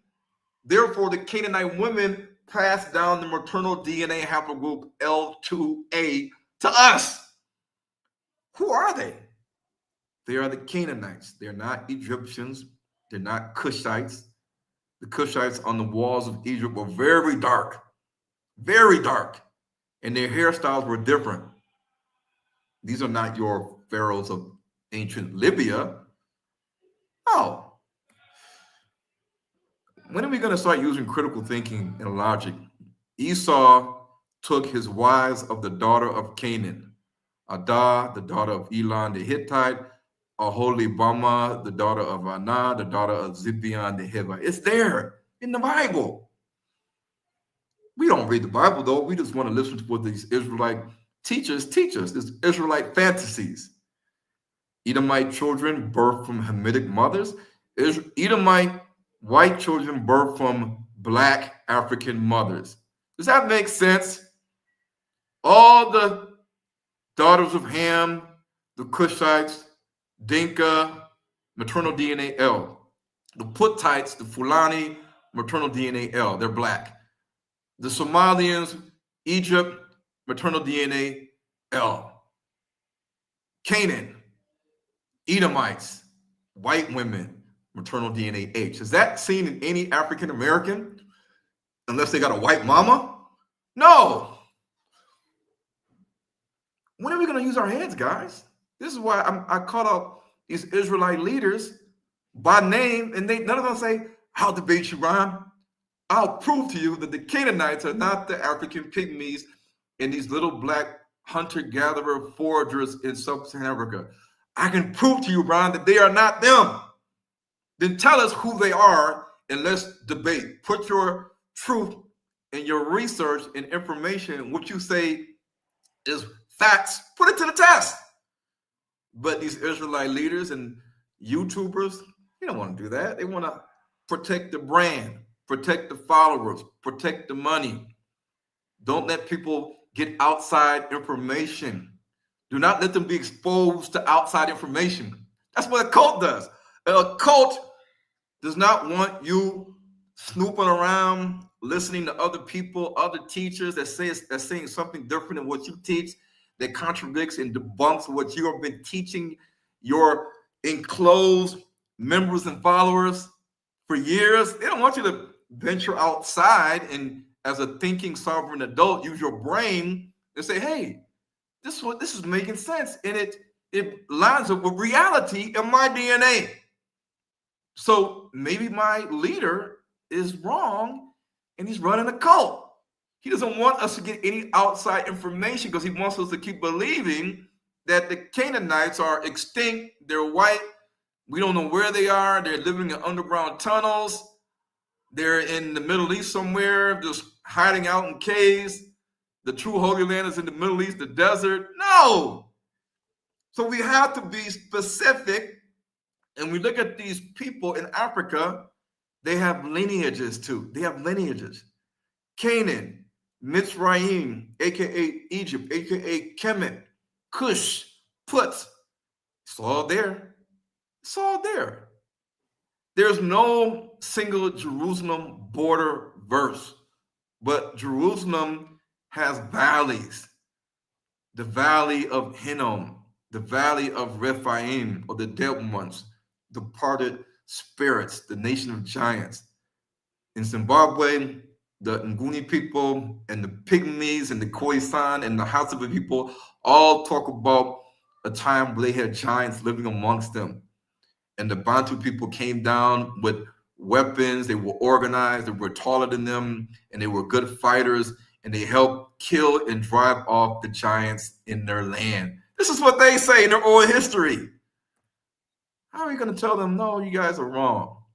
And like the Bible states, the Canaanites, when Simeon and Levi had heard what Shechem had done to Jacob's daughter Dinah, their sister, that he defiled her, he slept with her, he wanted to marry their only sister Dinah. The Simeon and Levi said, you know, you guys are uncircumcised. You guys can't marry her. You can't marry her. You're uncircumcised. You have to get circumcised. And the Canaanites said, okay, if all we got to do is all be circumcised, then can we marry your daughters? You marry our daughters? And Simeon and Levi made it seem like, yeah, all you got to do is all you guys get circumcised, and we will make intermarriages with you. And the Canaanites, they said, shall not these Israelites' cattle and their substance and every beast of theirs, not the Canaanites, of the Israelites, shall not their cattle and beasts be ours too? Meaning we could share. Only let us consent unto them, and they will dwell with us, because the land is large enough for us. And guess what happened? Simeon and Levi killed a lot of the Canaanite men in that village and took the women and the children as booty, and they had children with them. The Abattoir people are the pygmies in Africa. Even the Khoisan Bushmen in Namibia, Botswana, and South Africa go by the name Abattoir. Their language is Abattoir. Abattoir means in the Kikongo language, little people. Barwa means people of the South, people who do not have livestock. Kanana or Kana or Ka'ana means little person, small child. It also means to stoop down, to bend the knee, to bring into subjection, to be rejected, to be humiliated, or to be humbled, or to be despised, like the curse of Canaan. The word Moana, singular, is a word that means child. When you add the Ka'ana or Kanana or Kana, it means a small child, a small person. When the Israelites and others came into the Central African region, they said, look at these little people running around in the forest. Little people. They don't know if they're adults or not because they're so tiny. They're like 4 feet tall. The women, the kids, and the men. That's why they call the pygmies the little people of the forest, or the children of the forest. The Bantu people have an actual meaning for the word Ka'ana or Canaan, spelled with a K or a C. I just happen to be doing a lesson on this, breaking it all down on November the 23rd, 12 noon. This is next Sunday. You guys are going to be like, what? What?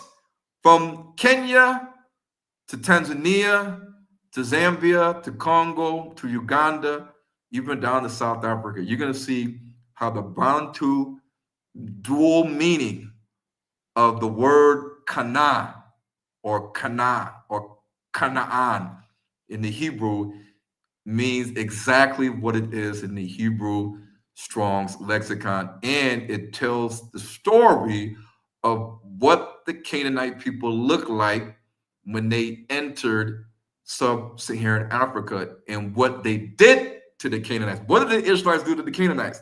They put them under subjection. They made them pay tribute. They made them servants.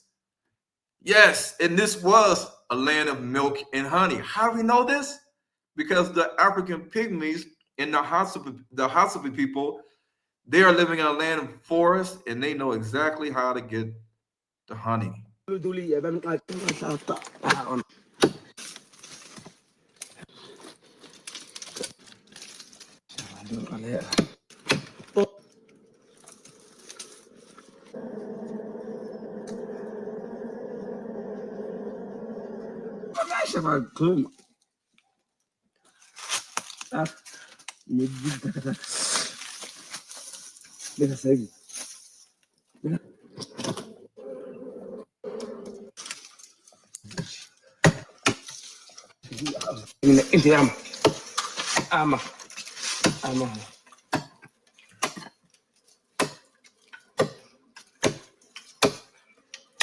Ano weird takot. Big.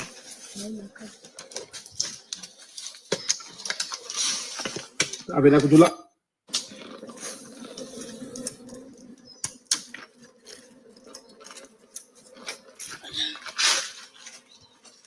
Ba alam niya ko ala.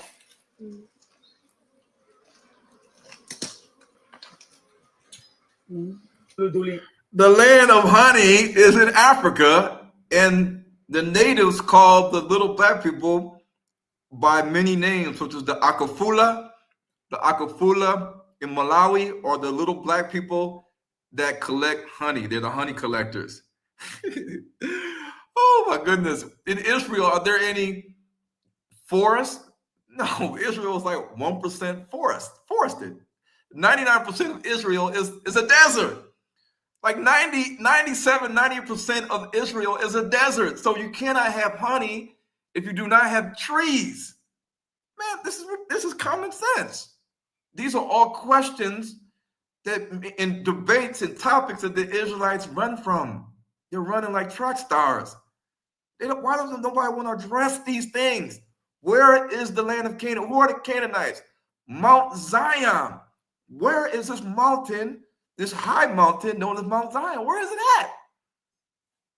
A mountain is something that protrudes high amongst the surrounding landscape. It has a summit. It has prominence and jut. Jut means that it rises thousands of meters above its surrounding, like Mount Elbert, Colorado, Mount Fitzroy, Argentina, Mount Eger, Switzerland. Notice how the jut of Dome Argus in Antarctica is 0.2 meters. There is no mountain. You can't see a mountain because there is no mountain. There is no jut. Although the sea elevation area of Antarctica is 4,000 meters above sea level, the reason why we don't see any mountains because there is no jut. So nothing is extending up or out of the ground to make it visibly different than the surroundings.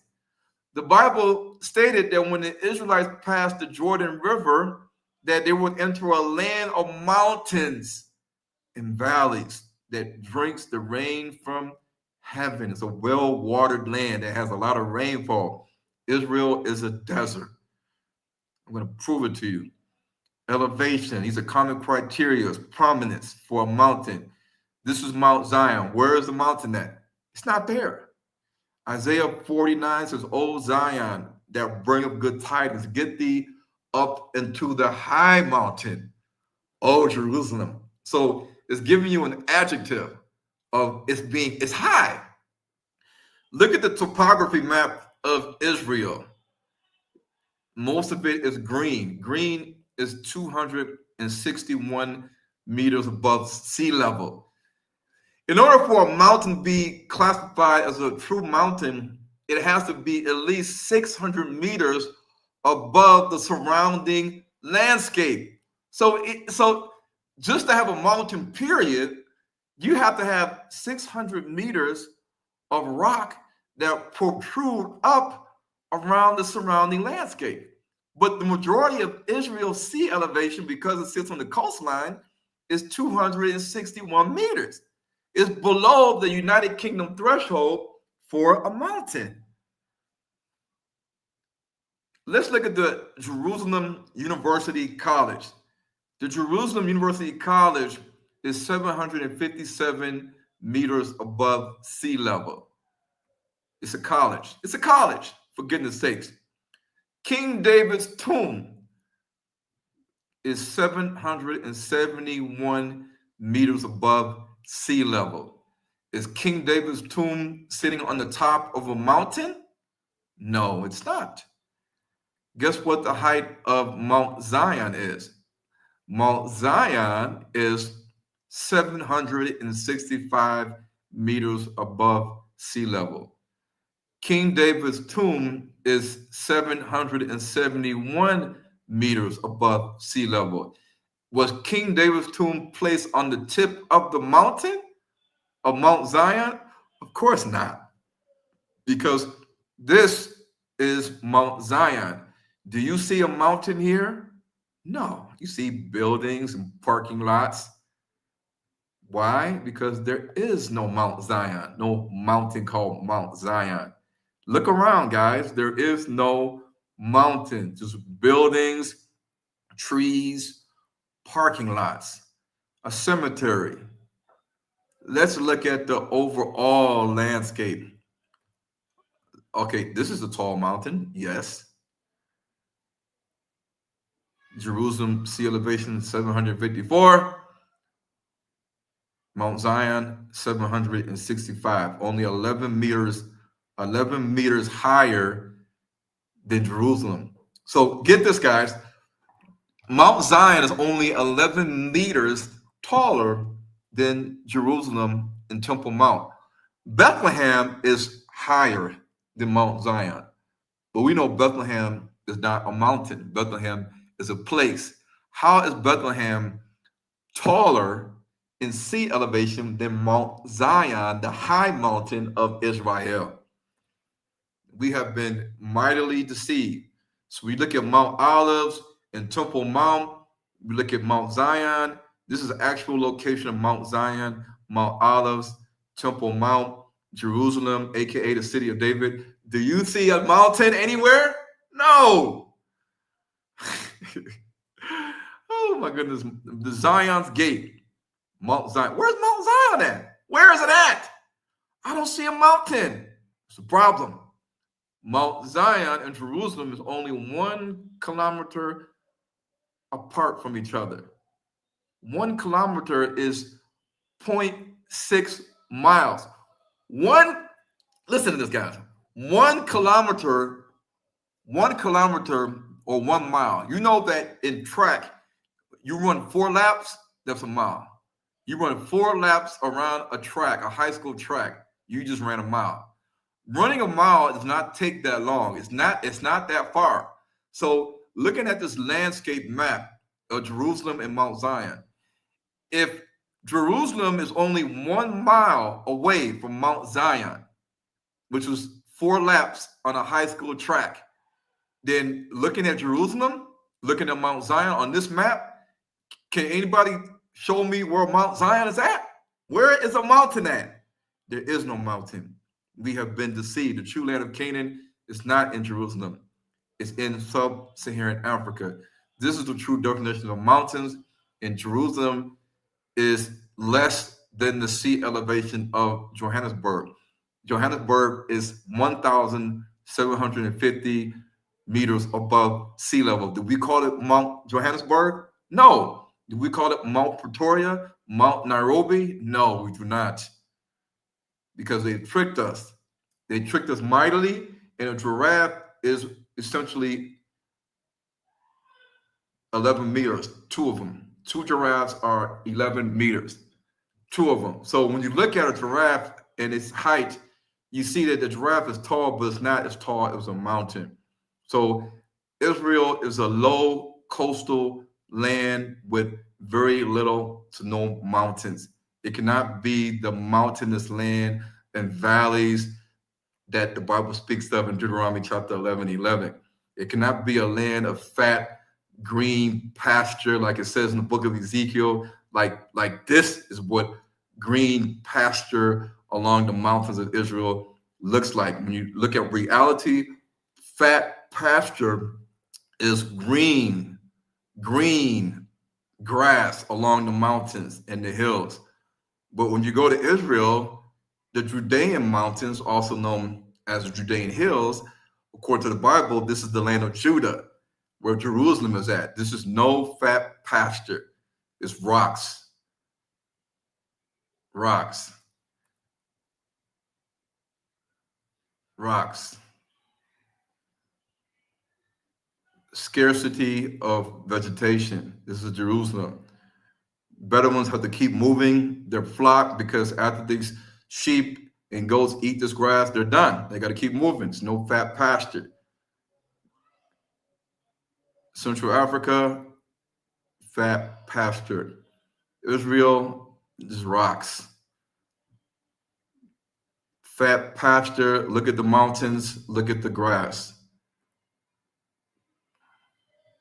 Israel, you want to get an Airbnb in Israel, the desert. That's what you're going to be looking at, the desert.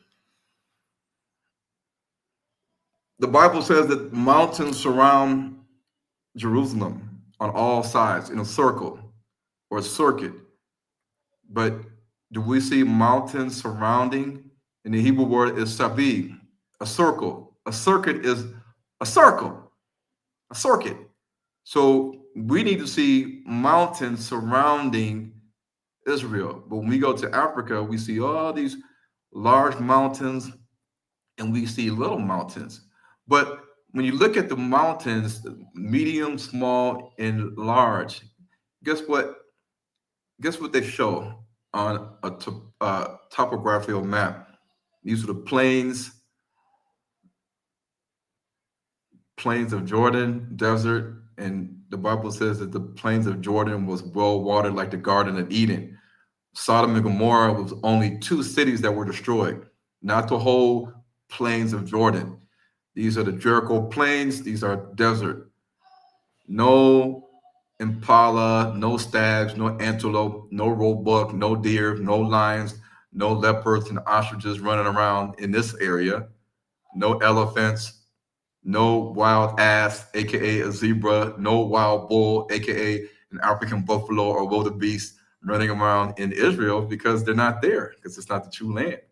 So we have to understand reality.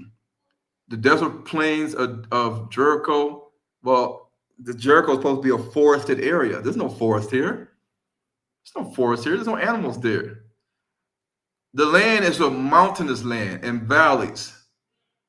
Look at the picture on the right. You see the East Rift Valley and the West Rift Valley. The East Rift Valley is along the eastern border of Lake Victoria. The West African Rift Valley is splitting right between the African Great Lakes like Lake Albert, Lake Edward, Lake George, Lake Kivu, Lake Tanganyika, the DRC, Uganda. And these mountain ranges, you'll see them forming a circle or an oval around a particular area spanning Kenya, Uganda, Rwanda, Burundi, Tanzania, and the Democratic Republic of the Congo. Remember, guys, Temple Mount and Mount Zion is about 0.6 to maybe 1 mile, but technically it's less than a mile. So that means that it's only 2.4 track laps from each other. Temple Mount, by technical definition and measurement, is only 2.5 laps on a high school track distance from each other. Temple Mount, Mount Zion. And Mount Zion is described with the adjective and word for height and elevation in the Bible. It also uses the word moron, which is the Hebrew word for height or high. It says here in Ezekiel 20:40, for on my holy mountain, on the high mount of Israel, declares Hashem or Yah, there in the land, the entire house of Israel, all of it must worship me. There I will accept them. There I will take note of your contributions and the choice offerings of all your sacred things.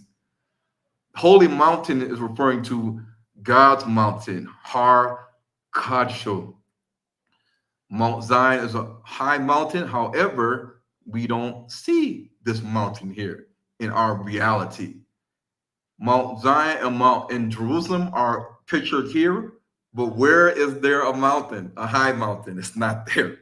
We see Temple Mount, and if you want to just look at 2.5 laps on a high school track in all directions, north, south, east, and west, you still can't find a high mountain. You just see buildings, roads, parking lots.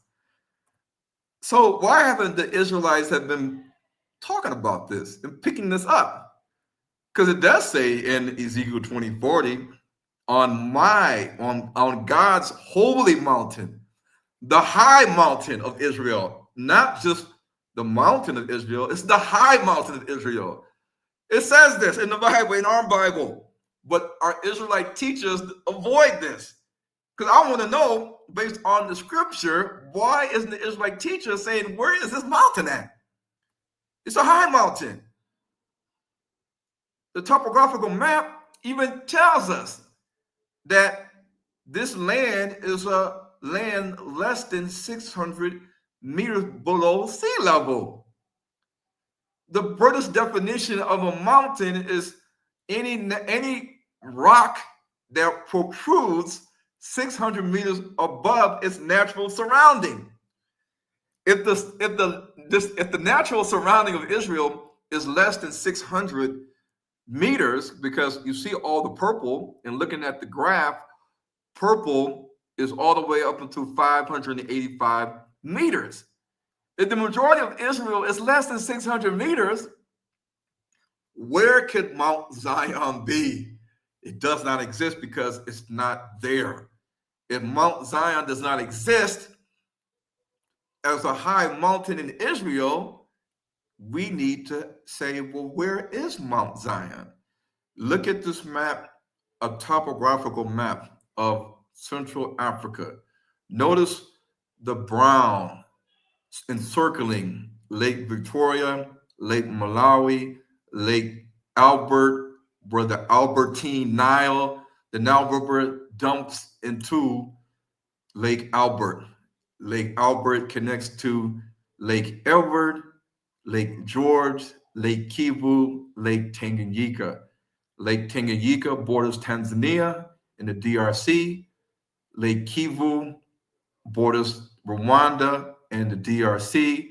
Lake Edward and Lake Albert borders Uganda and the DRC. And of course, we know Lake Victoria is the largest freshwater lake on planet Earth. The mountains that surround Jerusalem, it says in the Bible, this is a classic sign of Israel. And why do we call it Jerusalem? Because it means Yerushalayim. God will provide peace, safety, rest, natural protection.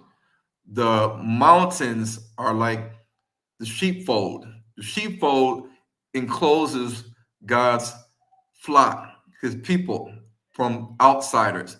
The natural protection, the natural habitat of Jerusalem being surrounded by mountains and engulfed with lakes and rivers and valleys and rain from the heavens and fat pastures on the land is seen and demonstrated in Central Africa, the African Great Lakes, where the British and the Belgium and the Europeans parted and divided up the land of Yah, as in the book of Joel.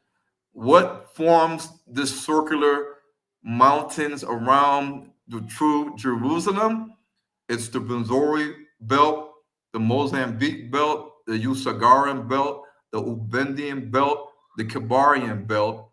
These are the mountain ranges that form a circle or a circuit of mountains around this land that is plush and abundant in fish, in rivers, lakes, waterfall, mountains, hills, valleys, and an area with good rainfall from the heavens and water from below. This is not the same when we look at modern day Israel. The grasslands and the fat pasture on the mountains of Israel, the high mountains of Israel, are seen here in reality on the pictures. You can go there and actually see with your own eyes. When you do a 3D topographical map, you will see the shaded burgundy red areas that are the mountain ranges and highlands of Central Africa. But then when you see the gray peaks that are coming up, these are your highest mountain peaks. The Matumba Mountains, the Benzori Mountains, and they form a circle. They form a circle, for goodness sakes, in addition to the smaller mountains that are like 2,000, 3,000 meters high. In a circle. Lake Victoria is right smack dab in the middle. And guess what? Through these mountains runs valleys, and a valley has to be a river flowing through mountain ranges. Not a gorge, not a canyon, because the canyon doesn't have all these rivers and lakes flowing through rocks or mountains. A canyon is just rock. A gorge is a steep valley. A valley is an area where you have a lower land where the mountain slopes into a lowland, and you have a river, and the river banks and the lakes that connect to the rivers are within these valleys. That's what the Bible is talking about. You don't see this in modern day Israel.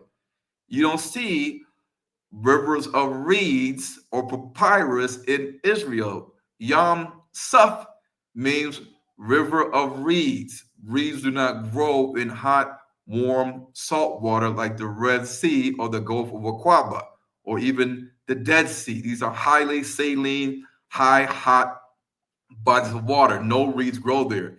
And the Bible is the oral history of the Bantu people captured by the Gentiles and the Greeks and the Romans and the Europeans, put into their own story, translated and authorized based on what they say a true story.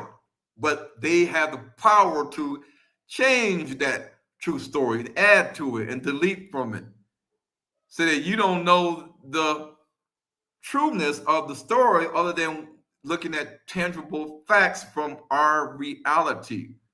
Because when the Bantu people say that they were at a mountain and they received the oracles or the commandments of God, and the top of the mountain was engulfed with smoke, because the Most High had descended upon the mountain and caused there to be fire on the top of the mountain, and the smoke rose to the heavens and the sky like a furnace, like a volcanic mountain does, and then the whole mountain shook.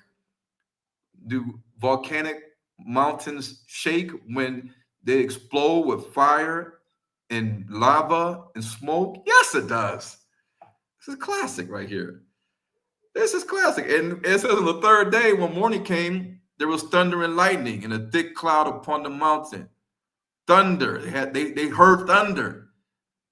There is a phenomenon called volcanic lightning, where volcanoes, when they erupt, they attract thunder and lightning. Remember, lightning is the spark that we see from the sky, and because light moves faster than the speed of sound, you see the lightning first, and then you hear the thunder later after this you see the lightning. And this is all what the Bantu people saw. And guess what the Bantu people say? They say that they left Egypt and Sudan and resided at a mountain. And these mountains are typically situated near Kenya and Uganda. Some might also say Tanzania, because these are volcanic mountains. I want to share something before sa.neter says we're running out of time, because it's something that I want to just slam down the mantle and just do a case closed that I want to share. Sa.neter, you still there? I'm right here. You don't see me above you? No, you can't see it. Yeah, I didn't think we were running out of time. Take your time, brother. Okay, so in the Kikongo language, wa a ba means the people of. So you can say ba Congo, a Kamba, wa Kamba, wa Kanda. The Kikongo word Kanda means a book. It also has a dual meaning. It can mean a tribe, a family, a clan, like Ron Dalton, the Dalton family, the Dalton tribe, the Dalton clan. The word Wakanda in the Kikongo language means the people of the book or the people of the tribes. This is a known fact. Why does Wakanda mean the people of the book or the people of the tribes, 12 tribes? Well, Stan Lieberman, the Jewish guy that created Marvel, when he made Wakanda was east of Lake Victoria. What is east of Lake Victoria or Lake Nyanza? It's Uganda, it's Congo. West of Lake Victoria in our reality is Uganda, Rwanda, and the Congo. What do we see here on the map of Wakanda? We see Niganda, Mohanda, Azania, and Canaan. Moses Magnum, he led a coup. And he took over the territory in Wakanda known as Canaan or Canaan. And in the comic book, when he took it over, he says, now Moses Magnum rules Canaan. Black Panther was like, what? And what did Moses tell people after he took over via a coup of one of Black Panther's territories called Canaan? He told Black people in America, I have now a place where all of you guys can come back home and we can create our own nation and live free from the white man's dominance. Won't you come back home to Canaan? Come with me, my Black brothers and sisters from America. And guess what? In the comic book, the Black people said no. They said our ancestors have lived and died in America, and our blood, sweat, and tears are here. We are staying here. We're not going. We're going to stay in Master's house until we die. We're not coming to Wakanda in Canaan. And guess who helped defeat Moses Magnum? Luke Cage, Wakanda, T'Challa, and another guy. They all teamed up against Moses Magnum. His name was Moses, for God's sakes. Moses Magnum. You know what Magnum means, and his name was Moses. He took over Canaan. He took it over in the comic book. Said, African Americans, come back home, please. They said, African Americans said, no, we're straight. And then T'Challa, Black Panther, he called Luke Cage, another X-Men or whatever fighter, comic book fighter, and they all teamed up and kicked Moses Magnum out. So we have to really think about these things, guys. Like they're throwing it in our face. Wander in the wilderness. We're not making this stuff up. You go to Google Translate, type in Tanga Yika. It means wander in the wilderness. The Israelites wandered in the wilderness of Africa, not in Saudi Arabia in the deserts. And all the Israelites that say, oh, well, we don't got to leave America because the Most High is going to bring us to the wilderness. And you say, well, where is that wilderness, Pastor? They say the wilderness is in Saudi Arabia. So you mean to tell me that the Most High is going to take us from America, from Detroit, Atlanta, Savannah, Georgia, Texas, Gulfport, Mississippi, and he's going to take us and put us in the deserts, sand dunes of Saudi Arabia? What? What are we going to eat there? Sand? Scorpions? What are we going to drink? Man, these Israelites, I'm telling you, that's why they all, nobody wants to talk about these things. Just let's avoid this. Let's avoid this. Please, let's not talk about the land of Canaan. But here we go. I'm gonna move to the meat, because with the landscape, a valley has rivers that cut through the mountains. This is the key element of a valley. Prominent rivers you can see, like the Nyamwamba River, the Mpanga River, Mambuku River, the Rumbi River, Ramoli River, the Nyamugansi River, Lemire River. They originate from the mountain glaciers and snow, and they run all the way down, cutting through the mountains, valleys, going into various lakes like Lake George and Lake Edward, and they also contribute to the Nile River's sources. And the Nile River is a strong river. So look at the rivers cutting through the valleys in between the mountains in Central Africa. Look at that. Look at the rocks. Look at how they're just flowing through this nice valley. Look at the mountains with all this greenery on it. It's not rock mountains like Israel. You can actually grow stuff here. And so the difference between a gorge, canyon, and a valley is one is strict rock, and it's very, very tight and steep, like a gorge. A canyon is just like this massive rock straight down. You may see a river there, you may not see a river there, but a valley is a low-lying area of land between hills or mountains, often containing a river or a stream at the bottom. How many people you know today can name off 5 to 10 rivers, good rivers that flow all year round in Israel other than the Jordan River? They can't do it. You ask them, give me 5 rivers, 5, other than the Jordan River that flows through a valley and mountains and hills in modern day Israel. Tell it to me right now.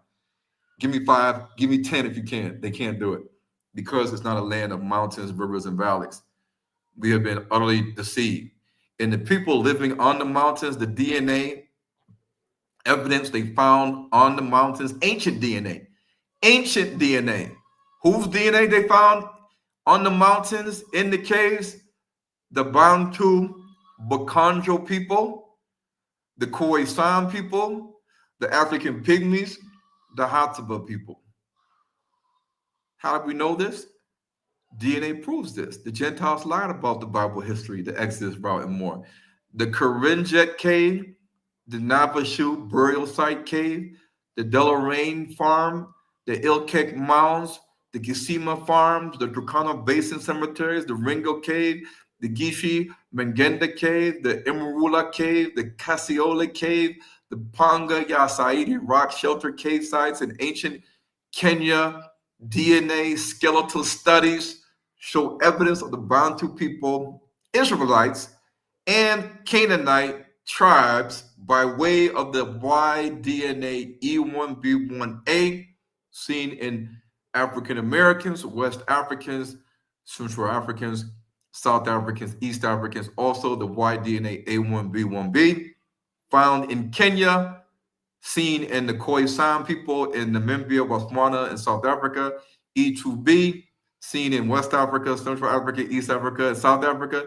The Y-DNA B2B, seen in the African Pygmies and the Khoisan Bushmen and the Hadza and Sandway people. Also on the maternal side, for the mother, L0A1C, L0A1D, M1A1, L0, which was also seen in the Pacific Islands and in the Indian subcontinent, L0A2, L0F2A, L3F, L3H, L3X, L4A1, L1C, and more. You guess what? The L3 haplogroup is carried and mostly seen by people that have had a mixture of with women in Northeast Africa, aka Egypt, and East Africa. So when people have L3E, L3F, L3H, L3X, they have gotten these haplogroups from the ancient Egyptian women and the ancient Cushite women. And they've carried it through East Africa and throughout sub-Saharan Africa. This is a known fact. So when we see Black people, Negroes in America, in the Caribbean, and West Africa that have the Y-DNA E1B1A, they have L0A2, L0A1. They got it from the African Pygmies on the maternal side. If you see them with the L3 haplogroup, they got it from ancient Egypt, they got it from ancient Put, they got it or Libya, they got it from ancient Kush or Sudan. This all corresponds to the Israelites in the mixed multitude that sojourned with Moses from Egypt, Sudan, crossing the Nile River into East Africa, the East African corridor, and they crossed this river of reeds. The Bantu people say that their leader that left with their people in Egypt was the king of the reeds or the prince of the reeds, because the Bantu people know that they left as the Israelites. They left Egypt and they migrated south, all corresponding to the Bible and the proof that we were in sub-Saharan Africa. We never went to Saudi Arabia, Jordan, and Israel. In the origin of the Bantu Bakonzo people that left Egypt, settled near Mount Elgon, near eastern Uganda and Kenya, with the other Bantu or Kintu migrations that brought the Bantu Israelites into that region. Eventually, after time of wandering in sub-Saharan Africa, they settled in Central Africa, where you have the boundary of Uganda and the Congo and the Rwenzori Mountains. And from these tribes, you have Bantu tribes in sub-Saharan African rainforest hunter-gatherer tribes, aka the Pygmies. So when you see Western RHG, it's talking about Western rainforest hunter-gatherers, aka the Canaanites in Central Africa, Uganda. When they tested the DNA samples of these people, they noted that they have the same maternal DNA haplogroup that we carry in our bloodline from our mother, like L0A, L1C, L2A. Why do we have the same maternal DNA haplogroup L0A, L2A, L1C, L1B, L4, and others that are seen in the African pygmies? It's because the Israelites, meaning us, black people, the mothers of our children were the little black people known as the Canaanites, just as the Bible states. From the time of the book of Judges, chapter 3, to Ezra chapter 9, it says that the Israelites kept intermarrying with the daughters of Canaan. This is in your Bible, in the book of Judges chapter 3, with the wars of Canaan, and Ezra chapter 9, when it talks about Ezra and Nehemiah and the Israelites still intermingling and marrying the daughters of the land. What land? Canaan. And as we can see, the orange tribes, like the Nzimi, the Nguma, the Bakiga, the Bokanjo. Look at these Bantu Israelite tribes haplogroups: L3E, L3E, L1C, L3E, L2A. Now let's break this down. The Nzimbe tribe are living in Central Africa, but yet they had the maternal DNA L3E, which is seen in ancient Egypt, in the pharaohs of Egypt and the queens of Egypt. The Egyptian women of the Old Kingdom and the Middle Kingdom carried the maternal DNA L3E. This means that the Israelites impregnated Egyptian women and they had children, and these children had L3E, and they migrated and left Egypt and landed in Central Africa, not Israel, Central Africa. They also had L1C. L1C is specific to the African pygmies. So how did they get this haplogroup from the mother from the African pygmy? Because they impregnated, the Israelites impregnated, meaning our ancestors impregnated an African pygmy dwelling in Kenya, Tanzania, Uganda, Rwanda, Burundi, Congo. And they live in the Congo-Uganda area. But what about L2A? L2A is the most common maternal DNA haplogroup in African Americans. Why do they carry it in Central Africa?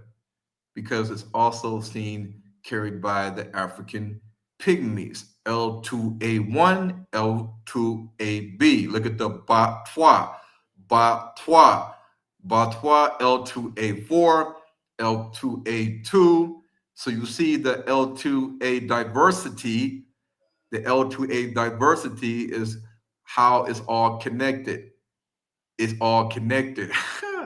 Oh my goodness, this is crazy. So you look at L1C, L0A, L3E. Yes, it's all there.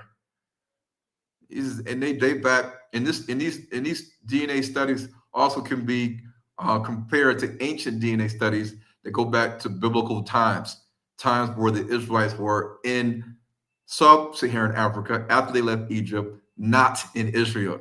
If the Israelites left Egypt with Moses and the mixed multitude during the Exodus in BC times, biblical times, then we should see these DNA haplogroups where? In Israel, in ancient DNA studies, but we don't see it. We see it in reality in ancient DNA studies and modern studies in sub-Saharan Africa. Again, L2A is the most common maternal DNA haplogroup seen in African Americans. The L2 haplogroup is also seen in high dominance, high priority, high frequency in the African pygmy. Look at the green, look at the dark green and the light green. You have L2A, you have L2. You have L2 and L2A. L2A is dark green. The African pygmies, look at them. Look what it says. Mbuti pygmy. Right in the middle, DRC at the top. Mbuti pygmy has a high percentage of L2A. We see on the pie chart, this dark green shading in Mozambique, in Zambia, Botswana, Zimbabwe, Angola, Rwanda, Tanzania, Kenya, Somalia, Ethiopia, Sudan, Chad, Niger, Nigeria, Ghana, Burkina Faso, Mali, Sierra Leone, Gambia, Senegal. What? Why? Why is it the highest in the Mbuti Pygmies? It's almost the whole circle. It's almost the whole circle. But then when we go outward from the DRC and we look at all the other African countries where we were taken as slaves, we see that it is a little bit less. But where do we get it from? We got it from the hub, from Central Africa, where the majority of the pygmies dwell today. L2. L2A, you can look it up. L2A is the most common maternal mitochondrial DNA haplogroup seen in African Americans. If African Americans say we are the Israelites from the tribe of Judah, then the women that birth our children, the women that birth our sons and daughters were African pygmies, like the Mbuti pygmy, aka the children of Canaan. The Canaanites are in sub-Saharan Africa. The land of Canaan is in sub-Saharan Africa. This is logic and critical thinking. Studies also show that L1 and L1B is a sister, younger clade of L1C. L1C is older. L1C developed a mutation while in Central Africa that created L1B. L1B is new and younger than L1C. Where is L1B seen outside of Africa? It is seen in Southern Europe. Where? Spain and Portugal. Spain and Portugal. Now, during the Spanish and Portuguese Inquisition, the Portuguese and the Spanish banished the Black Jews to Cape Verde, Sao Tome, and Principe, near the coast of Central West Africa. When you look at Central West Africa, do you see the Y DNA haplogroup L1B? Yes, you do. Do you also see it in West Africa? Yes, you do. Why is that, Ron Dalton? Because when they tested the grave sites in cemeteries of medieval Portugal and Spain, it showed the DNA haplogroup connecting to the Yoruba tribe, the Mandinka tribe, and the Bakongo tribe in the Congo. And we all know that if the Israelites got to Spain and Portugal and lived there for hundreds of years amongst the Black Moors, where did these Israelites come from to get to Spain and Portugal? Did they travel from Scandinavia? Did they travel from France and Germany and Luxembourg and Belgium and the Netherlands? Did they travel from the United Kingdom? How did they get to Spain and Portugal? They got to Spain and Portugal from Africa. Where in Africa? Central Africa. Because L1B, L1C, and even L1A is connected to East and Central Africa. You cannot get to West Africa without going through Central Africa if you're going to go from Egypt down south through the East African corridor. I know this is a lot of information. That I don't know if everybody can hang on to this, but the presence of L1A emerges in Central Africa, the homeland of the Bantu people or the Israelites. L1A is also seen in Sao Tome and Biako Island. These are slave-holding ports for the Spanish and the Portuguese. All right, hold up for a minute. Hey, Brother Ron. Yeah. Do you have enough information for a part 2? Of course. I got for days. Let's set up for a part 2. Right now, I want to be able to open up the lines, let the people come in and ask you a couple of questions. Is that cool? Yeah, because what I had left to present, which I can do on another day, I was going to show actual archaeological and DNA evidence from Israel proving, and the skulls and the jaws proving, hands down, we were never there. Oh, we were never man. there. It's our Hey, all right. So can we set the date now so we could be prepared and let the people know when you're coming back? Yeah, we can set it What now. day are you good for? What day? We would have to do a weekend. We can go next Saturday, same time. Saturday. Okay, we do Saturday. Okay, we do Saturday. We'll have to do same time next Saturday. That sounds good to me. Y'all hear it? Hey, I'm gonna be waiting on the flyer, brother. So you know you the one that made the flyer. You good at it. And all I'm gonna say is, yo, listen, I'm not letting nobody mess this video up. This is classic. I don't think anybody can dispute with this. I'm gonna just say, man, this brother here, to be an Israelite, I am highly impressed. This brother dropped some heavy bombs up in here. And I'm not gonna let nobody come in here and mess up the goddamn video. Either you ask a question, this is not a debate. So you can ask him a question, right? And then keep the question on which you heard today's topic was. Because this brother killed it, man. I ain't never hear Israelite break it down the way he breaks it down. And for the brother that said, come on, sa.neter, this is the same information the Mighty Hebrew. No, the hell is not. No, the hell is not. It's way past what Mighty Hebrew was talking about. Mighty Hebrew was talking about the Israelites only could be Israelites. You know, like, and this brother told you straight up, the salvation is not just for Israelites. He broke it down. I mean, come on, man. He went in on it.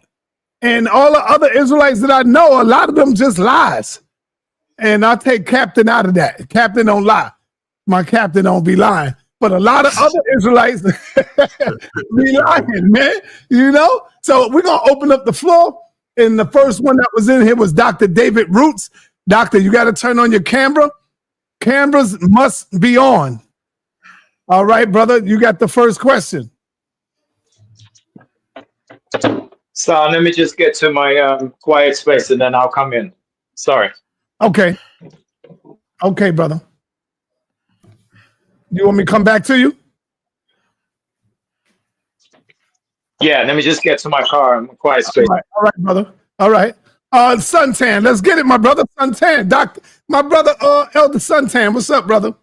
What's up? What's up? Peace to you, son. Peace to you, brother Ron. I really appreciate you, brother, because like Si brought out one point that I thrive on. I'm neither a Hebrew Israelite. I'm just me, a person who, you know, understands the narrative and let people have it the way they want to. So my question to you is this right here, because Si kind of answered the first question when he said salvation is from everyone.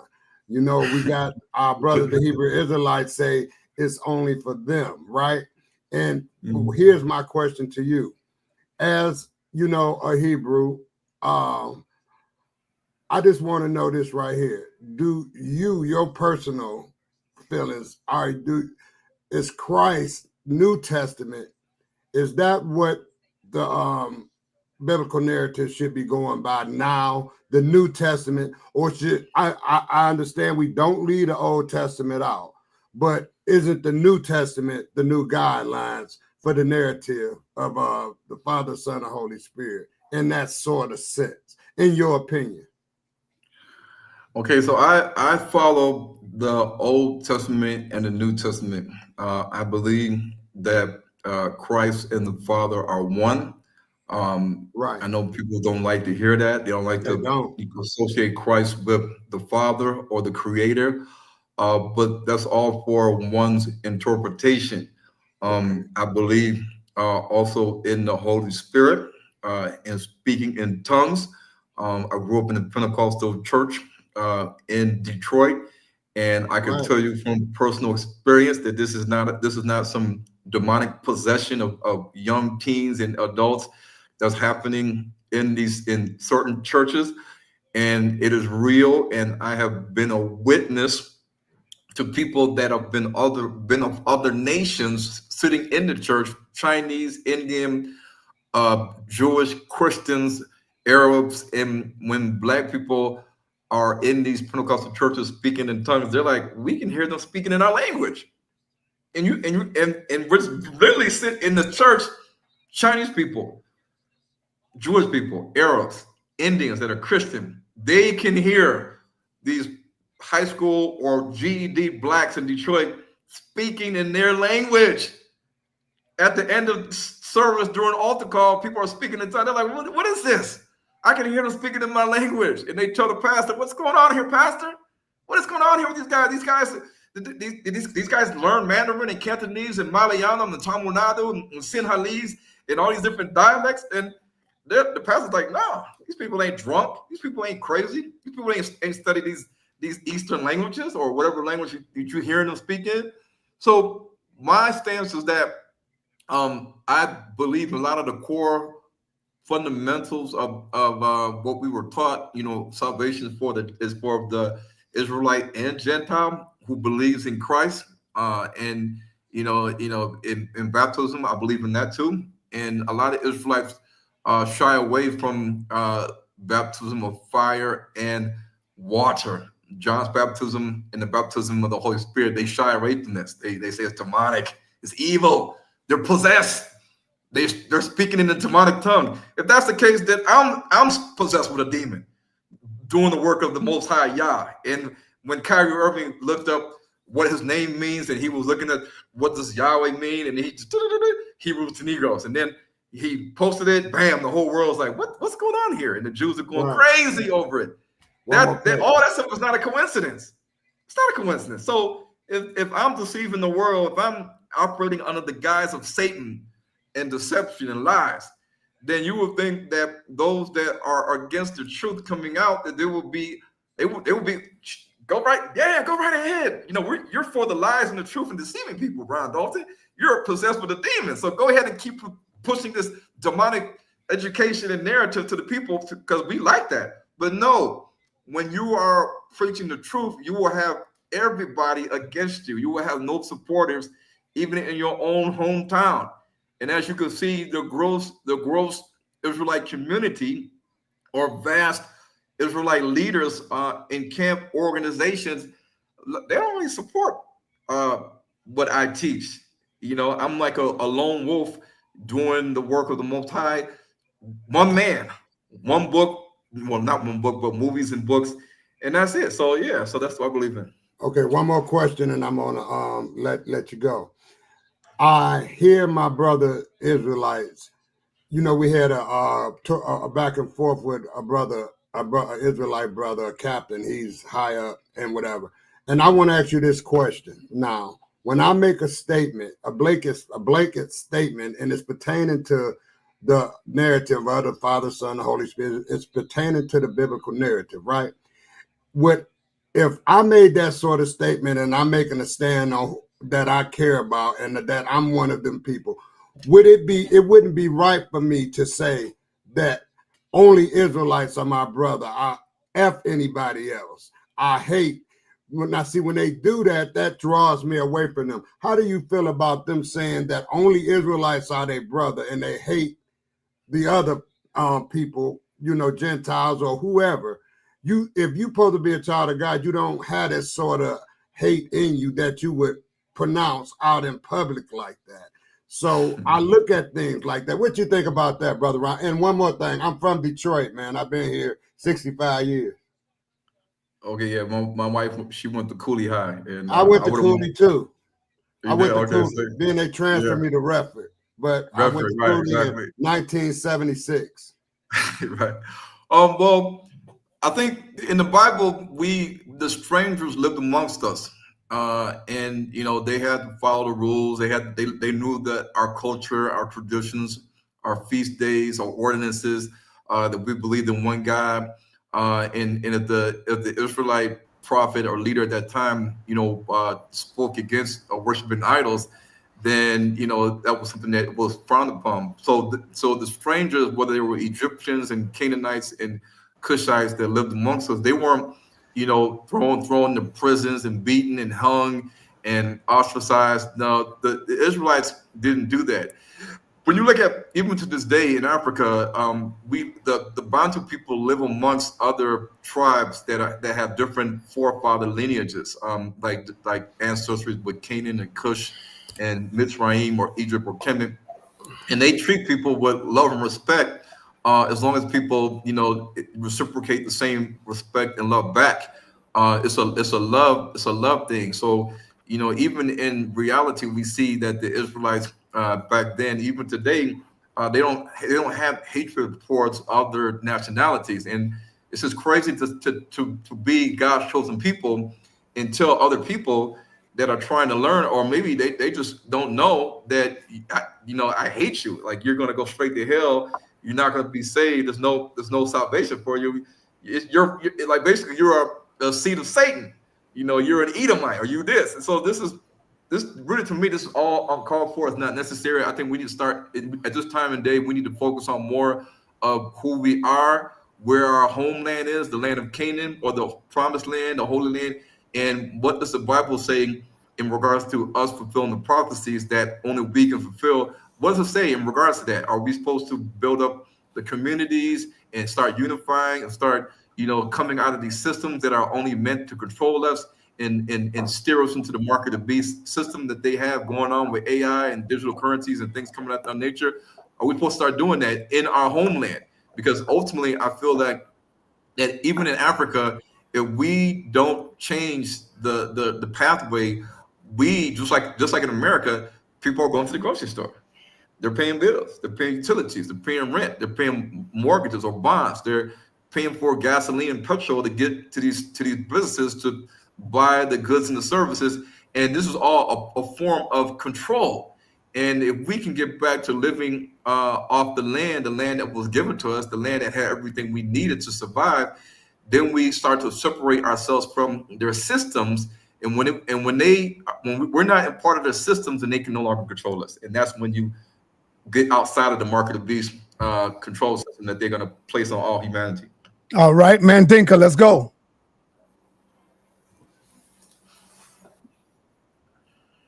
All right. All right. Peace and blessings to you, brother Ronald Dalton.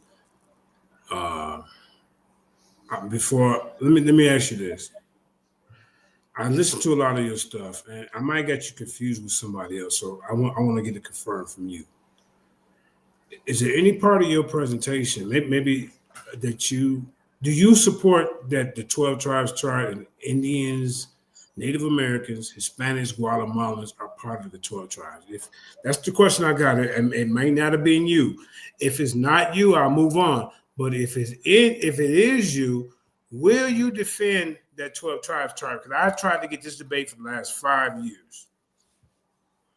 Yeah, I actually did lessons on the 12 tribes chart, debunking it and refuting it and challenging the Israelites that teach it to prove to me this 12 tribes chart is accurate. The problem I have is that when you, like I told Bishop Nathaniel, when you label all Negroes, Hispanic, Native American Indians, Latinos as the Israelites, they're not taking into account DNA. Of course, they're not going to do that because they don't agree with the science. A lot of the people today that identify as Hispanic or Latino, and there's a classification and definition for Hispanic and Latino, and it also includes Spain. I think when you look at Hispanic, a lot of those people today that we would say are Hispanic and Hispanic and Latino, their genetic roots just basically ties to Europe. And so if that's the case genetically, factually, then they cannot be descendants of Jacob or Israel. Now, there are other DNA haplogroups that do not connect to Western and Eastern Europe. Oh, I'm sorry. Go ahead, brother. I thought you were done.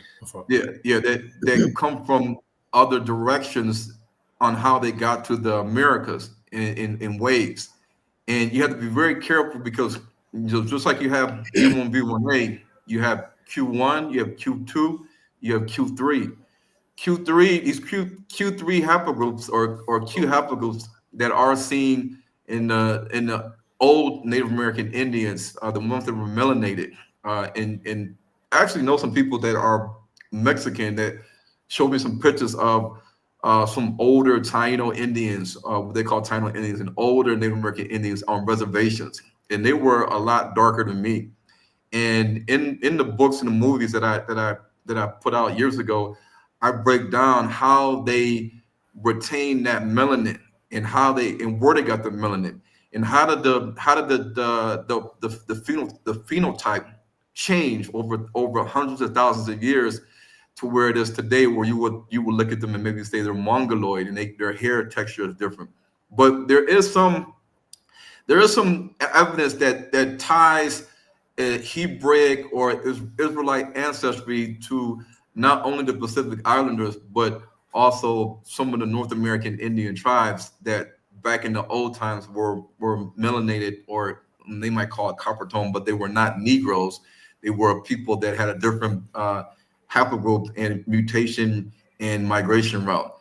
So I like to make things more specific. And the 12 tribes, I say just do away with it because it's not accurate. You can't just label one country as Naphtali and Simeon and all this other stuff. That's nonsense.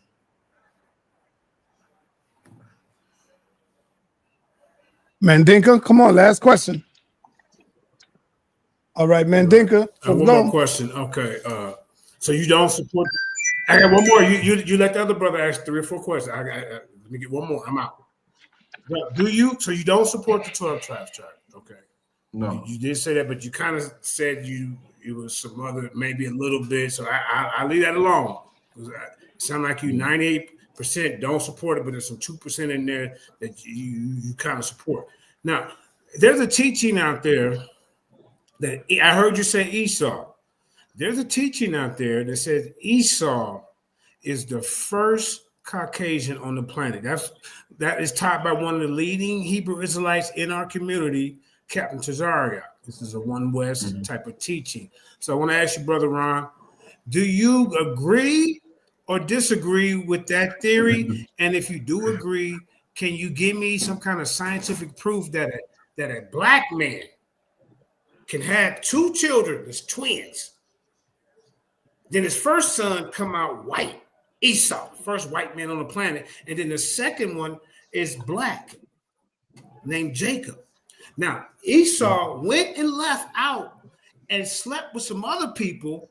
No, I know. I disagree. Remember, he's the first white. Yo, I know. I disagree. I don't believe that Esau's a white man. Did he sleep with? Okay, I'm gonna leave you alone then. All right. So you got some Hebrew. I did a debate. Ready to come up here. I debated Captain. All these. I debated Captain Yahweh. I'm getting you prepared for what brother Ron. I'm gonna get out of here, man. I like to interview you, brother. Hey, you doing good work. As long as you them 2 things you ain't dealing with, I rock with you. And you deal with Africa, not like these One West Hebrew Israelites or some of these ones, these prospects. I'm out, sir. Thank you. All right. Let's go to Dr. David Roots. What's up, brother? Yeah, greetings. Yeah, great to see you, son. Had a powerful presentation. To the brother Ron, if somebody need to mute their mic. No. Okay, can you hear me, Ron? Yes, we hear you. All right. To the brother Ron, very quickly. Your teachings remind me of the African heritage. Somebody's mic is on, sa.neter. Yeah. That's JT. Apostle, JJ. you gotta mute your mic. That's JJ. I just opened the mic. My mic is muted. Nah, that's J. Yeah, JJ. Let me get JJ out of here. All right, go ahead, brother. Go ahead. All right. Ron, I was saying that your teachers remind me of this Bible that my mom gave me a long time ago. It's called the African Heritage Edition. You might have seen it. And this Bible makes a point of trying to place the biblical story in the context of the African people, of Black people. And I want to celebrate you first. I have a lot of pushback, but I want to respect the panel and respect your contribution. And I want to just give you thanks first because you are trying to, you're placing the biblical context within the African continent. And for that, I have to give you respect. I also have to give you respect because I did watch the movie From Hebrews to Negroes, and I know despite the contention, against the movie and for the movie, so on and so on, it takes a lot of work to produce that sort of thing. So I want to first thank you for all of your work that you're doing. So my question is around the genetics. You use a lot of genetics, and I come from a science background. You talked about the L21A, I believe it is, DNA, which I also have from my maternal line. How are you connecting from an evidence point of view this particular DNA haplogroup to Israelites? Because the Israelite paradigm is a biblical story. So what are you using as a physical scientific connector to the L21A DNA? Good question. Good question. Unmute yourself, brother. You're muted. Yeah, you're good now. You're good. Once you identify the ancient regions, like the region of Mitzrayim or Egypt, and the region of Libya or Put, and the ancient region of Cush and its inhabitants, and even the region of Canaan and its inhabitants, then you have to look at the ancient DNA studies of the people that are indigenous to that land, the ancient Egyptians, the ancient Cushites, the ancient Putites in Libya, the ancient Canaanites.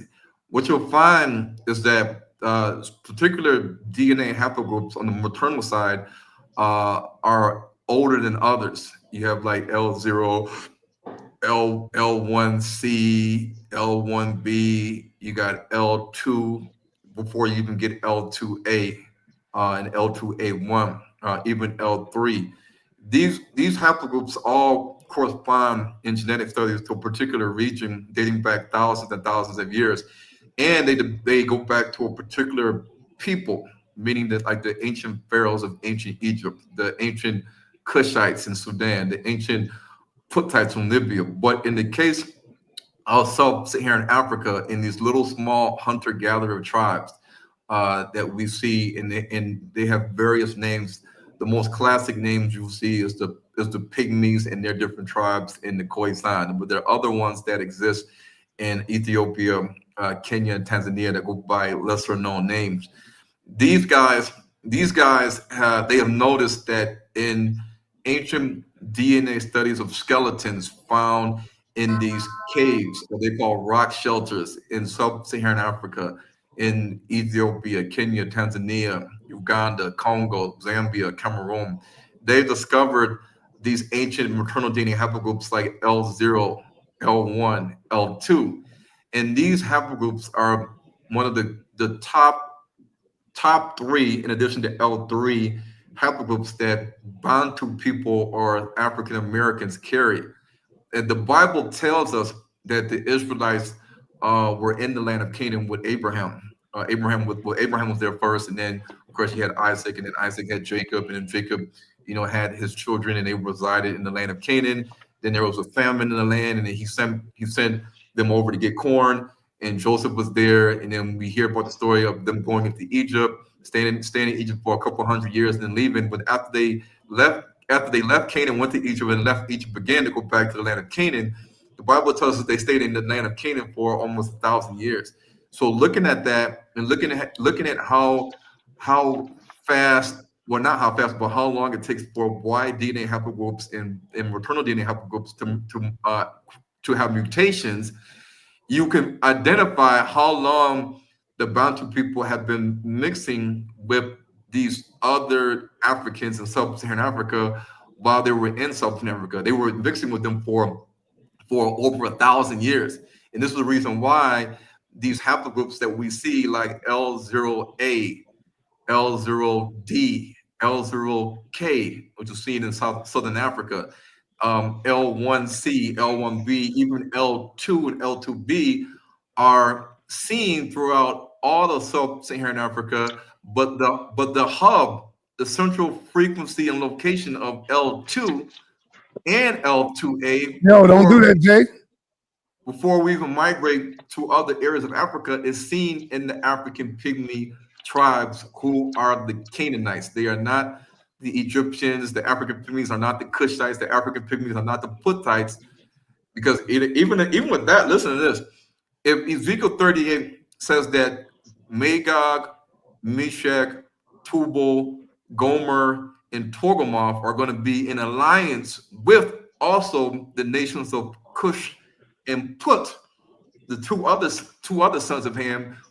Well, we obviously know that it couldn't have mentioned Canaan because what nations of the world, like the Chinese, the Russians, the East Indians, the Europeans, the Americans, why would they make alliances with the little African pygmies in the forest?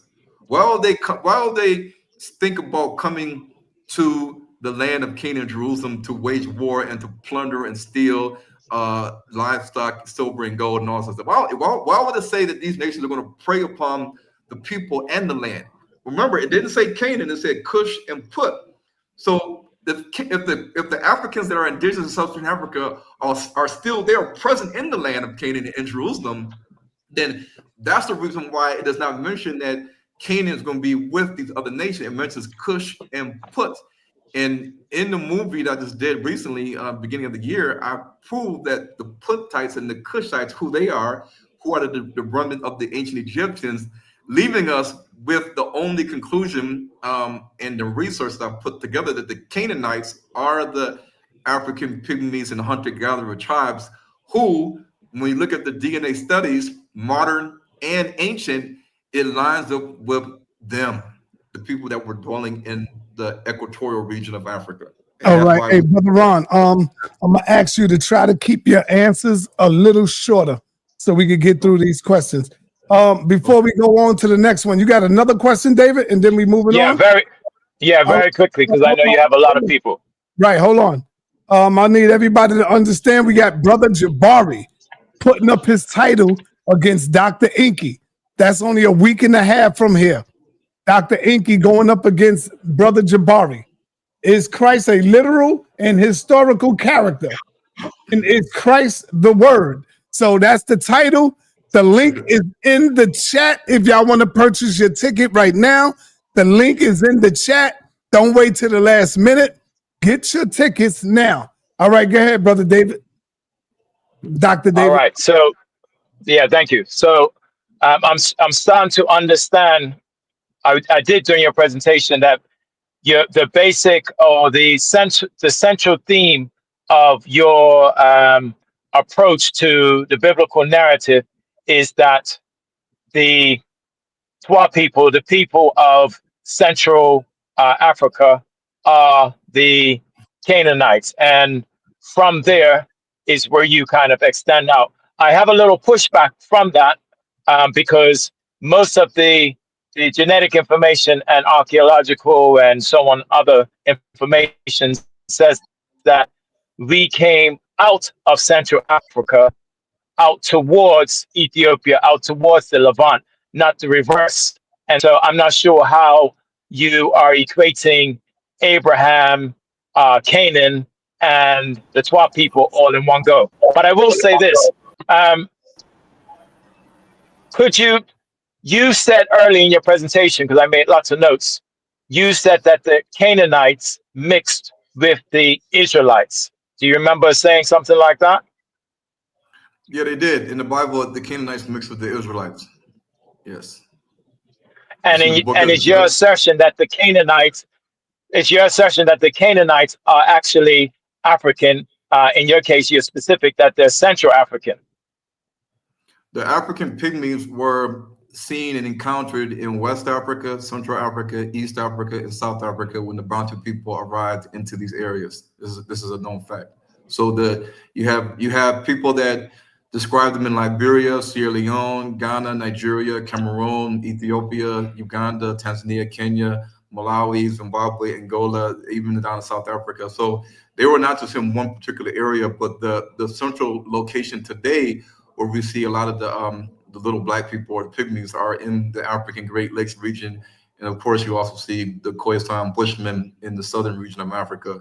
You won't find them that much anymore in West Africa because they've sort of dwindled out, but they were there when the Bantu tribes like the Kru and the Temne and the Kapele and the Balanta and others went into these areas that they are now settled in West Africa. Yeah, but those people you're saying mixed with Israelites. Yeah, the book of Judges says that the Israelites mixed with the Canaanites. Judges chapter 3, and then Ezra chapter 9, it says that even after the Israelites even had a king before King Saul in the book of Judges, and then after, when you look at the Persian era, when you have Ezra and Nehemiah, it says the Israelites were still mixing with the Canaanites in the land. So that's almost 1,000 years of the Israelites in Bible history mixing with the Canaanites. And the Canaanites are the people living in sub-Saharan Africa, the indigenous people living in sub-Saharan Africa, the African forager, hunter-gatherer tribes like the African Pygmies. Yes, that's true. That's correct. All right, Apostle Saquon, you are on the call, brother.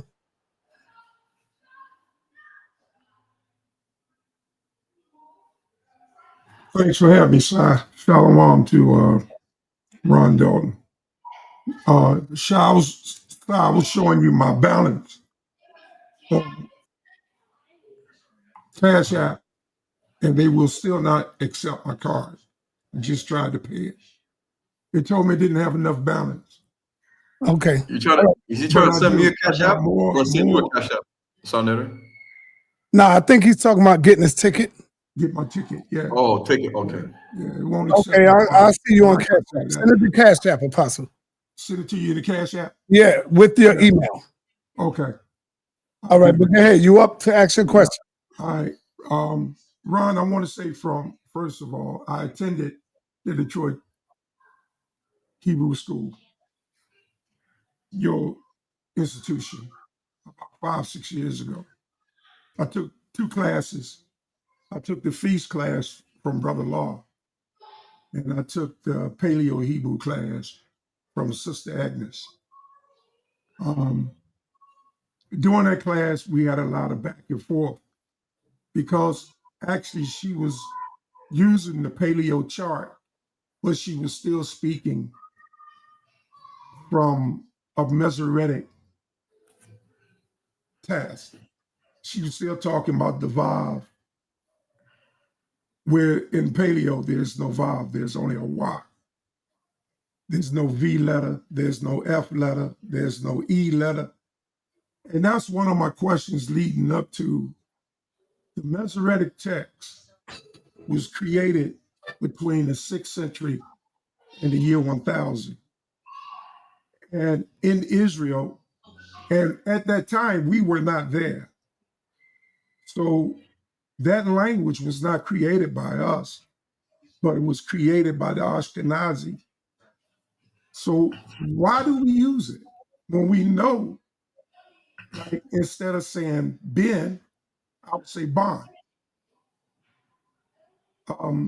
Why do Hebrews continue to use the Masoretic tongue, even though they know it's not our language? That is a German, Hebrew, mixed dialect, form of Yiddish. Why do we continue to use it?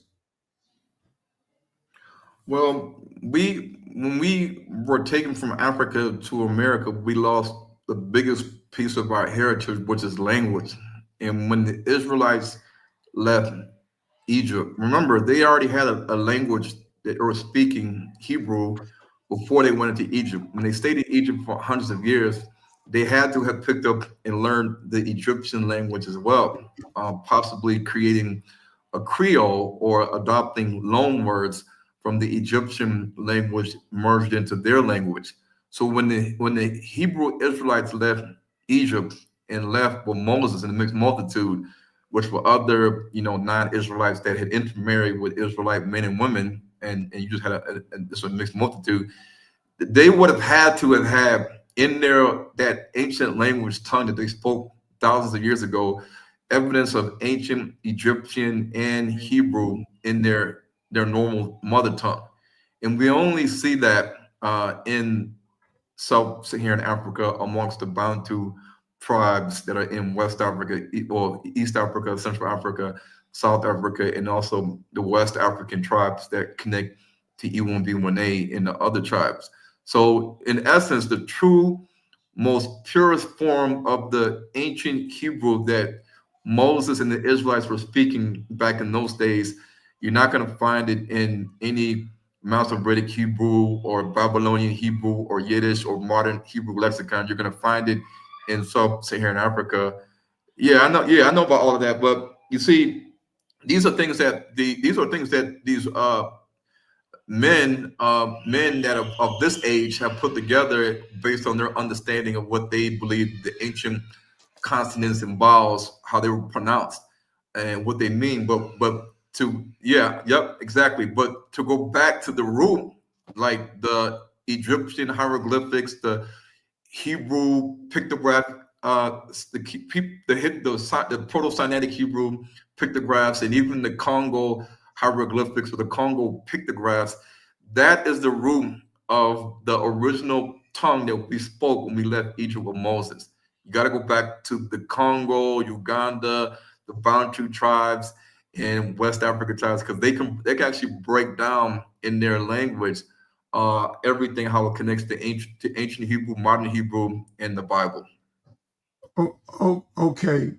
At the same time, though, y'all the one that introduced the course, the Paleo Hebrew, the ancient Paleo Hebrew.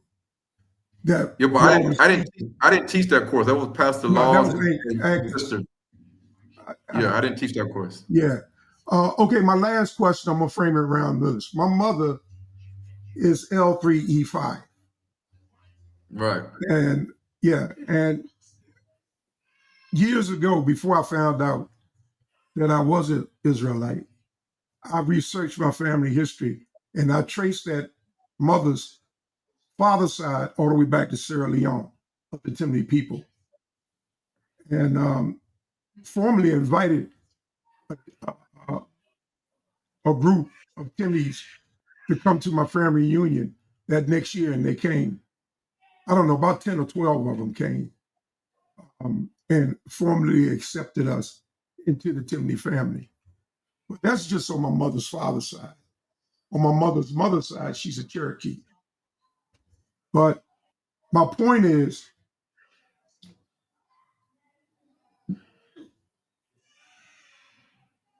the pushback on the multitude, the scripture says that 600 men of war. And then it said a multitude of women, children, and men. I don't look at that mixed multitude as a bunch of different people. I just see 600 men of war, and then a multitude of women, children, and men that are not of war. But understand, all over 20, except for Joshua and Caleb, died in the wilderness. So it don't matter who left out of Egypt. Only those that were born in the wilderness and that were under 20 years of age that left Egypt went into the promised land.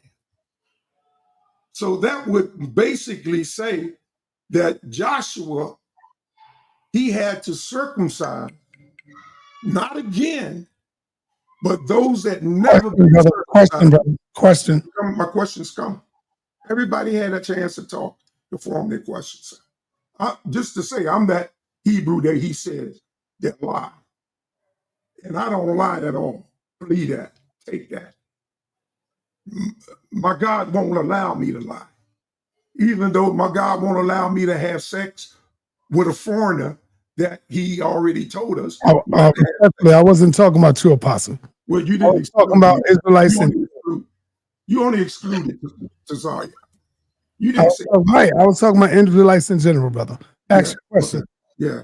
So, given that statement, and I'm not in no disagreement with you about the land, because Deuteronomy 29 talks about the land of Israel is like brimstone, like Sodom and Gomorrah. It's destroyed.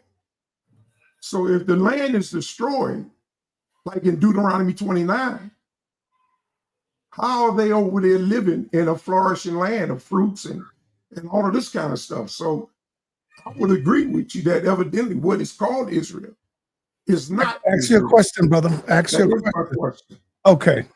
That is my question. Do you understand the question, brother Ron? Well, the first question, the mixed multitude in Leviticus, I think 24:10, it says that there was the son of a Israelite mother and an Egyptian father, and they were striving in the camp together. One of the things we have to realize is that Jacob only had one daughter. So to be an Israelite, you have to be from the loins of Jacob or his sons. And Jacob had 12 sons.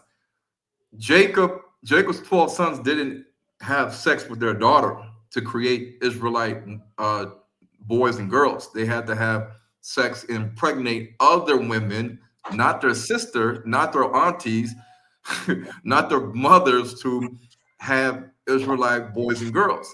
So common sense tells us that when they went to Egypt and they're in the land of Egyptians and they only have one daughter, and they got Leah, Rachel, Zilpah, and Bilhah. These men, they ain't gonna sleep with their mamas and their aunties and their sister. They're gonna sleep with the women that's in Egypt. And these are Egyptian women. And the Egyptian men, if they fancy an Israelite woman, then they're gonna sleep with them. They have children with them. And it tells us in the Bible that they left, and it gives us the mixed multitude. And even in genetic studies in Bantu people in East Africa, Central Africa, South Africa, and West Africa, you can find amongst the people that you have a primary haplogroup that is dominant in terms of the markers that you have, that it kicks up the predicted or actual haplogroup. And then you have a smaller secondary percentage that lines up with another haplogroup. And it gives you a percentage of how much of your DNA is Bantu or Israelite, and the other percentage that is Cushite or Canaanite or Egyptian. We can prove this with DNA. I just didn't have enough time to show this in the presentation, because when you look at the Maasai tribe in Kenya, they have about half Bantu, and then they have another portion that is Cushite, and then they have another portion that is sort of mixed with Egyptian as well. But the majority of the Maasai people in Kenya have B1B1A, and they also have a DNA haplogroup that ties to a Shemitic and Hamitic mix. And then they have, of course, the pure blood Cushitic DNA, A3B2, which is seen in South Sudan. And you can see the same breakdowns in percentages in the Luya tribe in Kenya, the Kikuyu tribe in Kenya, the Akamba tribe in Kenya, the Kisi tribe in Kenya. And you can take it all the way down to South Africa, go to the Congo, go to West Africa, and you can see the breakdowns of the tribes in relation to the Hamitic women that they mixed with, and they had intermarriages both ways. So that mixed multitude did exist. They did leave Egypt and Sudan, going into Ethiopia, and also the Horn in East Africa, where you have the highest genetic diversity of the E haplogroup, and then also many other maternal DNA haplogroups. So we know for a fact genetically that there was a lot of mixing going on back and forth in this area when they left Egypt and Sudan, where it started in Egypt with them mixing with the Egyptians and continued when they started to move down into the lands of Cush and the lands of Canaan. All right, Brother Ron, try to shorten it up a little bit. All right, General Yashar, you on the call. Thank you. I appreciate it. Elder Dalton, hey, I appreciate the work you put in for our community. The scholarship is amazing for how you put it together. I got all your sources. I supported the movies, and I'm gonna continue to support. I did my test. I don't know if you can see it. Yeah, I see it. Yeah. What kind of test you did? That's my genetics test. That's my DNA test. Oh, you ain't gonna do a DNA test? Yes, sir. Yeah, he did it. He did. That's it right there. All right. Yeah, man, it'd be good to put it up on the screen. I would like to see it. All right. There you go. You can't share your screen because I can't see that. It's B1B1A. B1B1A. All right. What about the family tree? Say that again. What about the who? The family tree. Do it connect you to Israel? What it tells me is. Or do it say you're African? It links me to to our Asiatic ancestry. But do it link to Africa, brother? It links me to my family that migrated into Africa. Absolutely. Can we see that? Can we see that? Is it Congo, Cameroon? Is it Ghana, Togo? Is it Sierra Leone? Hold on. Let me go into my advanced analysis. When I do that, it's gonna give me my migration pattern. I'll tell you right now. There you go. There you go. Yeah, so you're African, brother. You're African Israelite. So let me explain something to you, Sa. Go ahead. No. Go ahead. Talk to Ron. Talk to Ron. Ask me your question. No doubt. Yeah, so, go ahead, brother. What it links me to, Elder, it links me to the Cameroon, right? Lagos, right? Sierra Leone, right? Benjula, the Gambia, right, in Senegal, over up in there. Yes. But then when I get into my maternal, right, it links me to my L3B, right, and specifically my Luya family, right. I just want to say I appreciate that information because it confirms my actual DNA information, along with all of the research that you put in. But my question is this, because I don't stand on the out of Africa theory, right? Because it don't line up with one specific thing that I needed to line up with, which is language, right? So when I do my research, Elder, I see that from 12,000 BC to 10,000 BC, we see the Afro-Asiatic, what I call the Shemitic language, our forefathers' language, starts in the Levant and works its way into Africa. My question is my research correct if I'm looking at language? Because I know for a fact that people don't migrate into a land and then all of a sudden that land teach the people a language. I understand that language migrate with the people. So in order for our Afro-Asiatic language to be so broad in Northeast Africa to Northwest Africa, it had to migrate. Do you agree with that information? Yeah, so here's the thing. People have to realize that Abraham was from his father's nativity in the land of Ur, and that was the land of Shemitic speakers. And he brought that Shemitic speaking language phonetically with him to the land of Canaan. When he got to the land of Canaan, was living amongst the Canaanite people, then he adopted the script, the writing of the Canaanites. So phonetically he could speak Hebrew, but he didn't. He had to start using the script of what they were using in the land. In the land of Canaan, this was Paleo Hebrew. And of course, in Egypt, the script is hieroglyphics.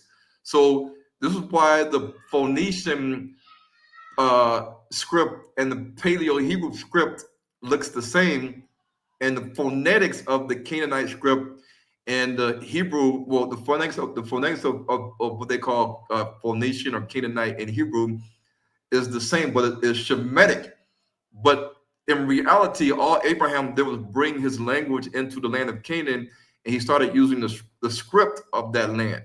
And the Canaanites, because they dwelt amongst the Israelites for so long, their language and script sort of merged to where Paleo Hebrew and Phoenician Canaanite script or Ugaritic, at least in Africa, was Paleo Hebrew Proto-Sinaitic. Once you went into Mesopotamia, then you're going to see them using the Babylonian cuneiform wedge script that they use in Assyria and Babylon. And so this is the key thing people have to understand, that Abraham wasn't a Canaanite. He was a Shemitic man from the lineage of Arphaxad that migrated into Africa, or the land of Canaan, like I teach.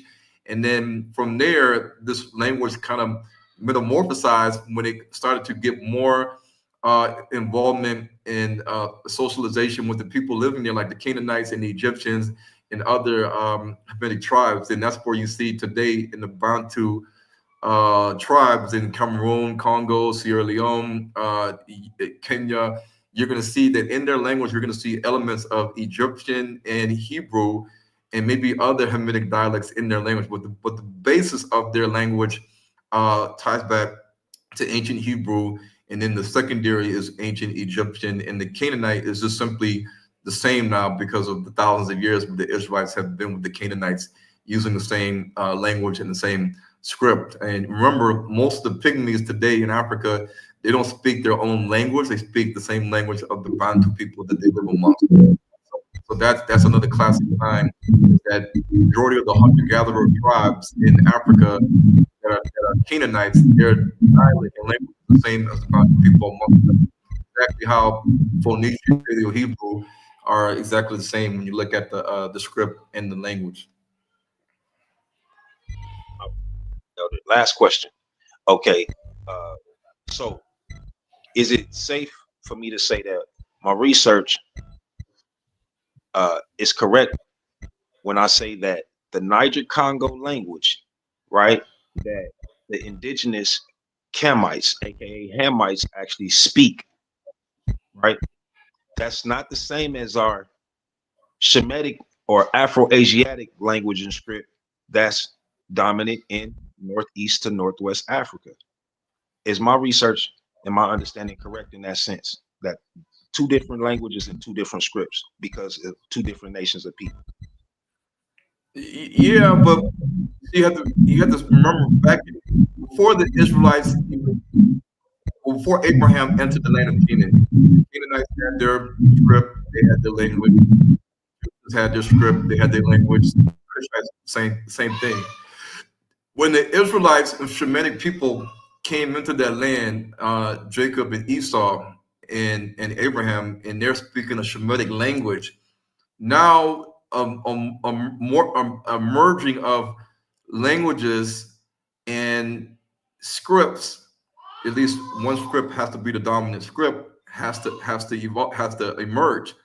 But in the case of the Israelites and the Edomites, they continue to use the script that was familiar and used by the Canaanites, but the phonetics of what they were speaking were mostly from a Hebrew origin and a Hebrew ties going back to Arphaxad and Ashur and these guys that lived in Mesopotamia. This is the reason why you will find in the ancient Assyrian dictionary, in Aramean dictionary or Aramaic, and even Babylonian, Sumerian, you'll see similarities to their languages and Hebrew because of Shemitic. But when these Shemitic languages and Shemitic people entered into Africa, Abraham, Jacob, Isaac, Esau, then naturally by them living in Africa, they're going to develop a language now that is going to be a merging of Hamitic dialects, phonetically, loan words, the use of the words, the meaning of the words, in addition to what their background was already in, which is Hebrew, but they're going to have to use a script. And the script is going to either mimic Paleo-Hebrew or it's going to mimic Paleo-Hebrew, Phoenician, and Egyptian. So this is the reason why in sub-Saharan Africa, many of the Bantu tribes, their ancient script look more like hieroglyphics or pictographs all throughout West Africa, East Africa, Central Africa, and South Africa. And the reason why I notice is because the Congo hieroglyphics looks similar to other tribes in their ancient scripts. They all look like hieroglyphics or pictographs, similar to what the Egyptians, the ancient Egyptians, and the ancient Hebrews or Canaanites used to use. All right, thank you, brother. All right, I want to go right to my man, Mr. Lungs. Peace, can everybody. Peace, brother Dalton. I just had a quick question. I'm not, contention. I just want to know: have you considered when you showed on your slides about the elevations of the mountains? You were saying, where is Mount Zion? Where are these things in Jerusalem? But when I was looking at scripture, I did see that when it talks about Jesus prayed and then crossed the Kidron Valley, which separates the old city Jerusalem with the Mount of Olives. The Mount of Olives and the Kidron are both in Jerusalem. And when I looked up the Mount of Olives, it is low. It's a mountain, but it's only 800 meters high. So it will be considered one of the lower mountain ranges. So is it your contention or your saying that these things are not in Jerusalem, but those Mount of Olives and all that was in Africa? That's my question. Yeah, everything that we are reading and thinking that they are in modern day Israel, in that little piece of land that's the size of New Jersey, that only holds like 10 million people, that was all a lie. And so the high mountains of Israel, Mount Zion, Mount, even so Mount Megiddo or Har Megiddo. Har Megiddo means mountain of Megiddo. Mount Megiddo today, or Har Megiddo in Israel, there is no mountain. And we're going to call things Mount Sinai, Mount Horeb, Mount Olives, Gilgal. Gilgal, the mountain that Joshua circumcised people on. That is actually a place that they say is in Kenya. Mount Zion, I got to teach on H2N TV, and I proved that Mount Zion is actually the Rwenzori Mountains that straddles the eastern DRC and Uganda. Which was in the center of the earth, the navel of the earth, surrounded by mountains, fitting the exact landscape definition and characteristics of what Jerusalem was in the Bible. And it is a high mountain. It is a mountain with six summits that each are about 14 to 15,000 feet tall. And we know that Kilimanjaro is about 15,000 feet tall, but it only has 3 summits, where Mount Rwenzori has 6 summits, and each of these summits are 13, 14, 15,000 feet tall. So, all these things that we're reading about, the valleys, the rivers, the lakes, the deep lakes. The Bible uses the word Tihom for lakes. This is all looking at a land that is blessed with lakes and rivers and streams and tributaries and high mountains. And of course, the highest mountain, or one of the high pinnacle mountains in Israel, which is Mount Zion, is so high that it is described as the beauty and the beauty of this elevation, the glory of this elevation, Mount Zion, because it's so high that it's beautiful in its height because it reaches the clouds. And this can't be in Israel in the city of David. It has to be in sub-Saharan Africa. So when I look at these valleys, I look at the Kidron Valley, the other valleys, the Valley of Hinnom. Valleys are in Africa. Valleys like that with water running through them and mountains and hills, that's not an issue. So I like to use the fact that the Europeans, they took the oral histories and what they knew about what the Bantu people said about their history, and they just made it into a book called the Bible, based on a true story, with some manipulation and insertion into that, so that we can over time believe the hoax that this land of Canaan is actually there and it's not there. And they had a long time, they had a lot of time to do that, and they even had 400 to 500 years of silence from the end of the Old Testament to the beginning of the New Testament to do their little trickery and whoop-de-doo to get us to believe this. Yeah, and I appreciate that because it makes sense, because I did look up to see if there were olives native to Africa as well, and olives are grown in East Africa. You can get wild olives in East Africa. So I was just looking at that's interesting. I appreciate your work, brother. Thank you. All right, hey Ron, we're going to do a little something different. This the brother that I was talking about. All right, brother Sekou. I want to let you know a little bit about him. He's a Mandinka, from the Mandinka people. And the brother grew up, his mother parents were Islamic in Islam, but he chose to leave that, and he became more believing in science than religions. But I'll let him explain a little bit, and then brother Sekou, give him a little bit about yourself so he know what he's dealing with before you ask your question. And it's going to be 2 minutes of questions, so y'all could go back and forth with a little something. Go ahead, brother Sekou. Yes, peace and blessings. Greetings, brother Ronald.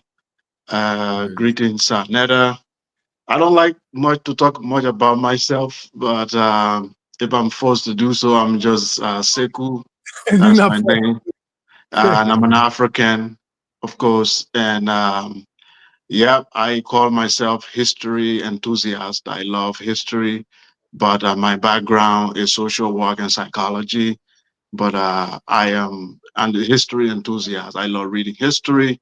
I follow a lot of historians from back in the days. I even the works of Sheikh Anta Diop, considered one of the greater historian on African history. And then I'm interested on the history of the continent, just like you. We wanted to know what has been written about people versus what the reality of archaeology and science is telling us. And that's why documents like the General History of Africa, compiled by UNESCO in the 60s, it contains a lot of all the ancient documents or manuscripts written about the continent are all compiled in the General History of Africa. And with some primary research being done by great scholars like Diop and other people have done a lot of work. So when we see people come to talk about the continent, we are listening to from what position they are coming from. And when I listen to your side, I listen to people who are coming from the religious side or theological side of history. And they are using a book, either their holy book, like the Muslim would use the Quran, they have these as a perspective to address African history. And you guys are using Bible as a means to understand our history. When I look at that, Brother Sekou, I'm starting the time now. You got 2 minutes to ask your question. Go ahead. Okay. So my approach, or I'll say question is, when you approach history, what we call the different sources of history. You have written sources, you have oral history, you have archaeology, and you have linguistics, genetics. There are all of these components that you use as sources to be able to tell a history of a people. When you approach the continent, and then you say, here is Canaan, here is this. I'm asking, are you using archaeological data to show that Canaanites lived here based on the archaeology we've done? These are the things the Canaanites were using, and here we found them in Congo. Is that what you are doing? Or you are saying, because my God said it in the book, therefore I'm coming from that position to determine that this is where these people are, this is who they are. What is the extra biblical? I know you use some linguistic here and there, but you are not, I don't see it as a real formal way of using linguistic, just comparing words. But if you use archaeology, you use written history, what is the evidence outside the Bible to support some of your claims? Okay, so we have the Bible and we have the oral, that's written history that we have, in the form of the Septuagint, the Latin, the Vulgate, the English Bible, you can even do the Hebrew Bible. So this is what we have to go off of. People call that religion or a religious book. But then we look at the oral history of the Bantu people lines up with what is written in the Bible. Then when you add in the linguistics of the Bantu people's language and the meaning of words and how the words come together in the sentence and what they mean, then when you formulate adding into the science of archaeology and DNA, and when I say archaeology, I mean looking at the bones, the axial skeleton, looking at the skull, looking at the jaw, the upper maxilla, the mandible, looking at the zygomatic arches, and looking at the lateral and sagittal and frontal angles of the skull. They call it the skull plates. Looking at also genetics in terms of ancient DNA haplogroups from the maternal side and the paternal side, and autosomal as well. Looking at migration patterns and mutations, how they arise, how haplogroups even how different haplogroups form different subclades. All this can be tied into proving that the Bantu people, or the people that carry the Y DNA E1B1A, which you carry as well, are the people of the book, or the Hebrews, or the Israelites. And we do know that the Hebrew language is a real language, and there were people that were speaking Hebrew back in ancient times. The Hebrews that were in Egypt weren't Egyptians. They died. They actually can prove that there were two different languages, or ancient languages, that were used in ancient Egypt. And one was the Egyptian hieroglyphics. The other was Proto-Sinaitic Hebrew. Proto-Sinaitic Hebrew comes from a Shemitic tongue of the Hebrew branch from Shem. And from that, we can know that these people, or the ancestors of the Bantu people, were not indigenous to Africa, but their early ancient ancestors, like Abraham, Terah, migrated into the land of Canaan, which is in Africa, before going into Egypt. So are you following the time? Yeah, time, brother. Time. Okay, so yeah, that's how we put it all together. Yes. Okay. Right. Brother Sekou. All right. I'll come back to all of those things that you lumped together, but I want to start first with a documentary called From Hebrews to From Hebrews to Negroes. That's his documentary. Okay.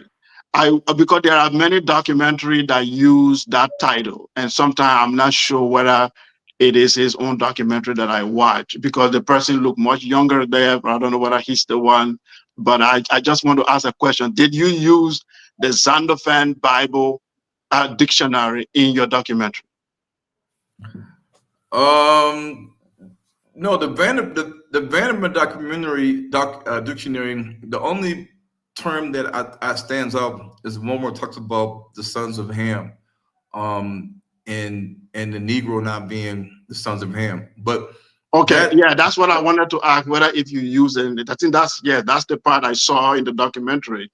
You use as an evidence that these Bible scholars are hiding the identity of the Negroes. That's not the only evidence. That's just a quote. No, I know there's a lot, but that's one of the evidence you gave, right? Mm-hmm. But did the Zondervan Bible mention Negroes to be belonging to any of the son of Noah?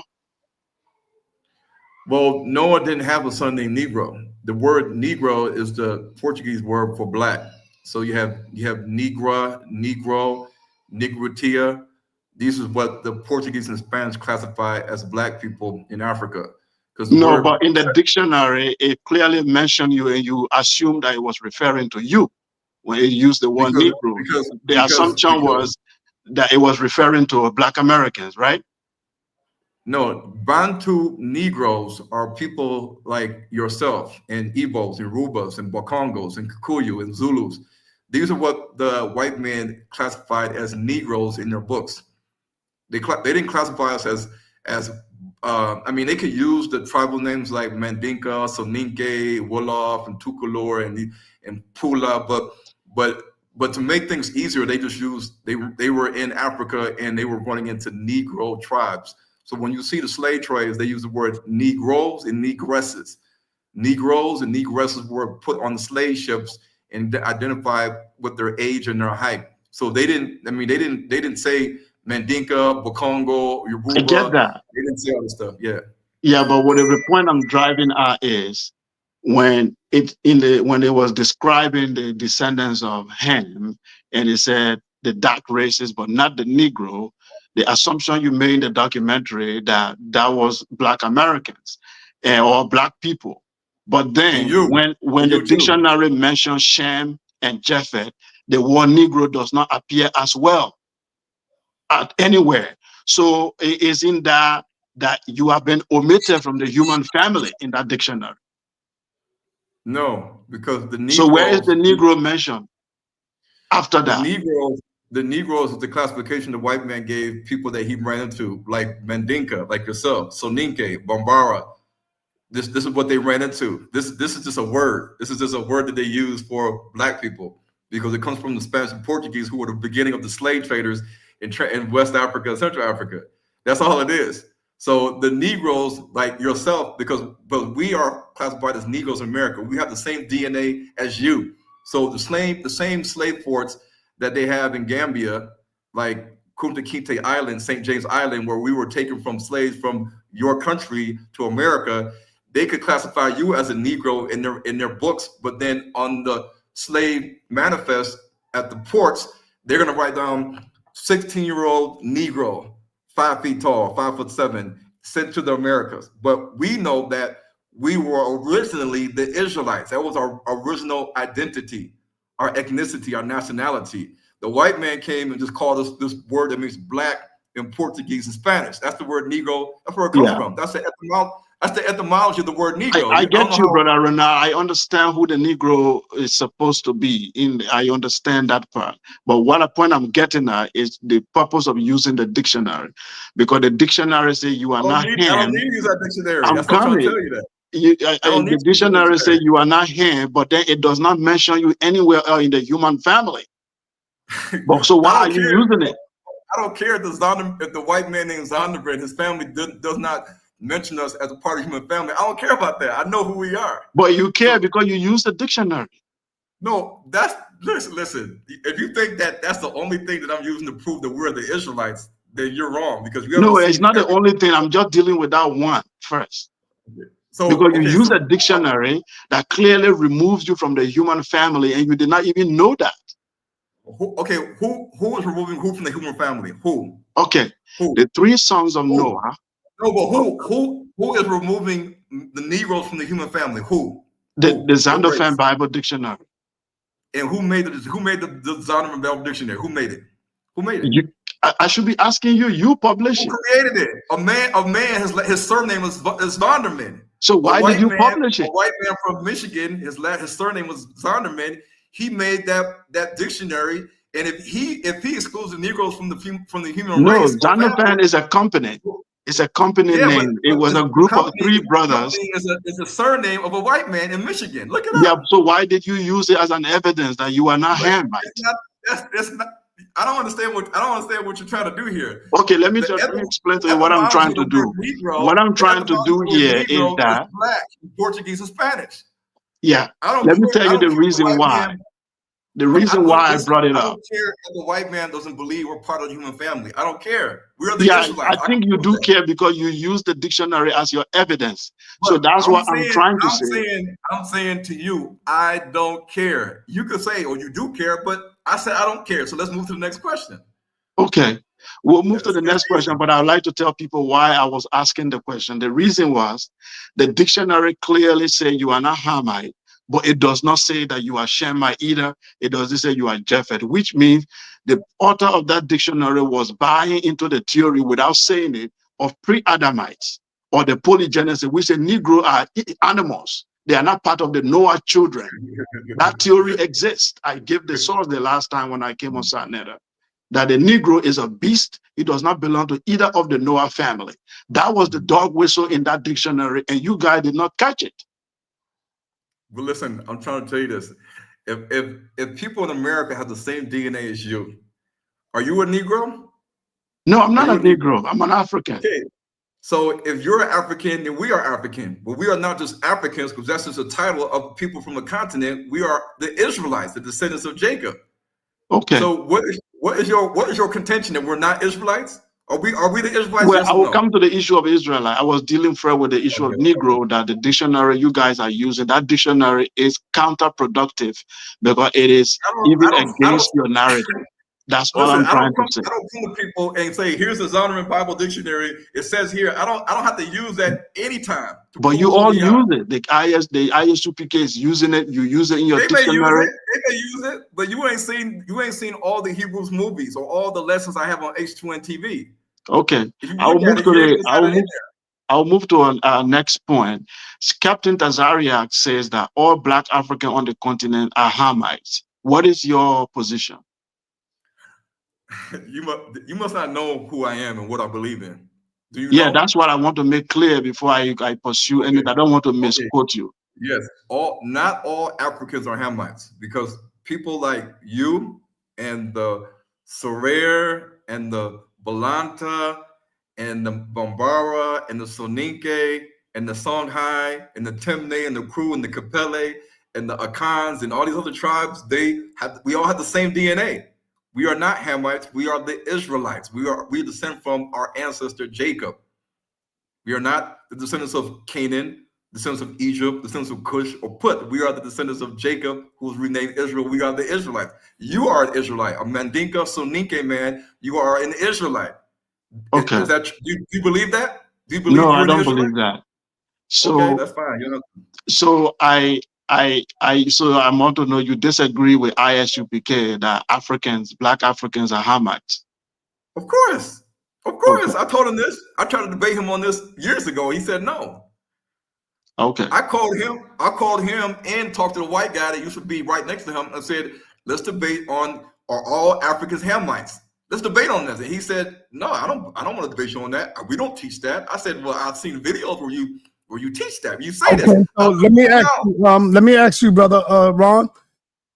You agree that Africans come from one of the three sons of Noah, Ham, Shem, and Japheth? Or was the Africans there before that? Before that? The term Africa is just a title of people living on the continent. Right. And I'm asking you, where did Africans come from? Did they come from any of the sons in the Bible of Ham, of Noah? So the land of Ham is Africa today. And the indigenous people of Africa were your true Hamites, not the Bantu people or people that carry the same DNA. Yeah, where did the Africans come from, though? Who produced the African? Which one of the sons? In the Bible, Africa is listed as the land of Ham. So the people dwelling in the indigenous lands of Africa were Hamites, the son of Ham. So who are those people today? Were you listening to the whole presentation, or you just came on just now? I just came on. So who are those people? Very briefly, who are those Hamites today in Africa? So, to be very clear, let me qualify my question. So you are saying then that those so-called people you are calling Bantu people are not indigenous to the African continent. That's what you're saying. If you go back thousands of years ago, we are not indigenous to Africa. Listen to me. According to the Israelite history, Abraham was not a Hamite. Abraham came from the land of Mesopotamia, the land of Ur, right? The land of Iraq. He came and migrated to the land of Canaan, which was in sub-Saharan Africa. So the people that were there before he got there, they are the indigenous Hamites of Africa, or the land of Ham. Okay. So who are those people today? Yes. So the Hamites today, so the ancient Egyptians today, we have people like the Somalians that are directly connected to the ancient Egyptians. You have people like the Luau that are happily connected to the Cushites and the ancient pharaohs of ancient Egypt. You have the Beja or the Bikharan people that are in Sudan and northern Ethiopia that are, and even lower Egypt, that are connected to the ancient Egyptians today. We have the Tuaregs, the Hausa, and the Fulani that are connected genetically to the ancient people of Libya or Put. We have the Nilots in South Sudan, the Dinka, the Anahuac, the Nuer, the Shilluk, the Nuba, who are connected to the ancient Cushites from the Neolithic, Mesolithic, Paleolithic, Kudruka, Napata, Kerma, Kingdom of Kush, Kingdom of Meroe. They are the true inhabitants and descendants of Kush. The people in South Sudan, the dark-skinned people that are very tall.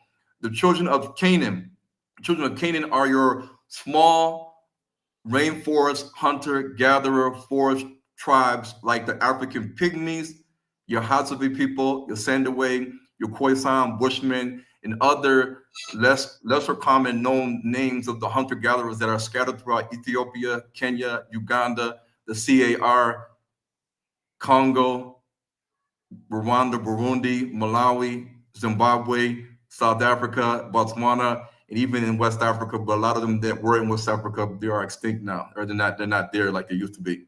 These are your children of Canaan or Canaan. That's four people I just mentioned, four nationalities of the sons of Ham. Okay. What archaeological paper can you send me to confirm the migration of Bantu people from Israel into sub-Saharan Africa? No, the Bantu people were not living in Israel. If the whole presentation today proves that they left the land of Canaan. The land of Canaan is in sub-Saharan Africa. Abraham went to sub-Saharan Africa. He left it. Well, he had Isaac. Isaac had Jacob and Esau.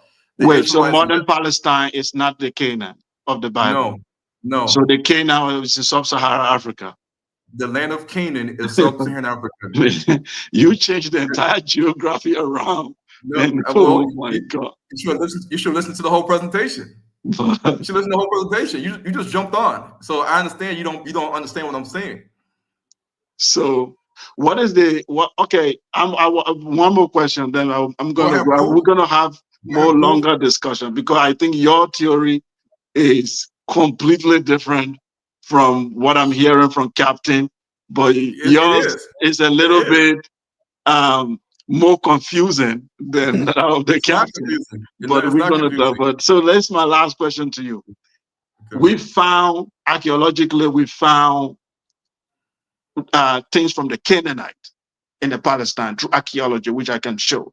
The deities of the Canaanite deities. I'm coming, the Canaanite deities. We found even remnants of Bible have been found between Egypt and Sinai and Egypt. We found many. What biblical, what archaeological evidence in sub-Saharan Africa have we found the Hebrew text? Anything of Proto-Hebrew people, Canaanite people? What archaeological relics have been found to indicate that that's where Canaanite people live? Archaeology. Archaeology, you find that in Egypt. You find it in the ancient languages of the Canaanites, the Pygmy people, the script, the Congo hieroglyphics that are found in the caves of the Congo, the Proto-Sinaitic Canaanite Hebrew that's found in Egypt alongside the Egyptian hieroglyphics. Are you looking for temples? Are you looking for buildings? What are you looking for? Are you looking for the Egyptian Canaanite deity Bes, B-E-S, and his consort, we have all African culture. We have our gods. We have our rituals. Exactly. I know the Congolese spirituality. Where is the Canaanite God in Congo? The Canaanite God was not the God of the Israelites. We are the God. We are the What Israelites. Was the name of the Canaanite God? We worship one God. What is the name of the Canaanite God? We worship the Canaanite God. What is his name? The Canaanite God was El or El. And the FA Pygmies in northeastern Congo, the way they call God, the name for God is El, I-L or I-L-U. I-L or I-L-U existed before El, E-L. It's a known fact. Look it up. The E-F-E Pygmies in the northeast Congo, they call God El or Ilu, which is the proto of El or Elohim, or where we get the deity El. So you decided that it was the proto. Well, I-L existed before El, E-L. You have I-L or I-L-U, and then you have E-L or E-L-U. So El or Ilu in the FA Pygmies dialect in the Congo means God. Means God. So the entire Congo, you pick out only the Pygmies as the Canaanites. Listen. The Pygmies are the Canaanites. What's the Canaanites' chief deity? Is it El? Yes or no?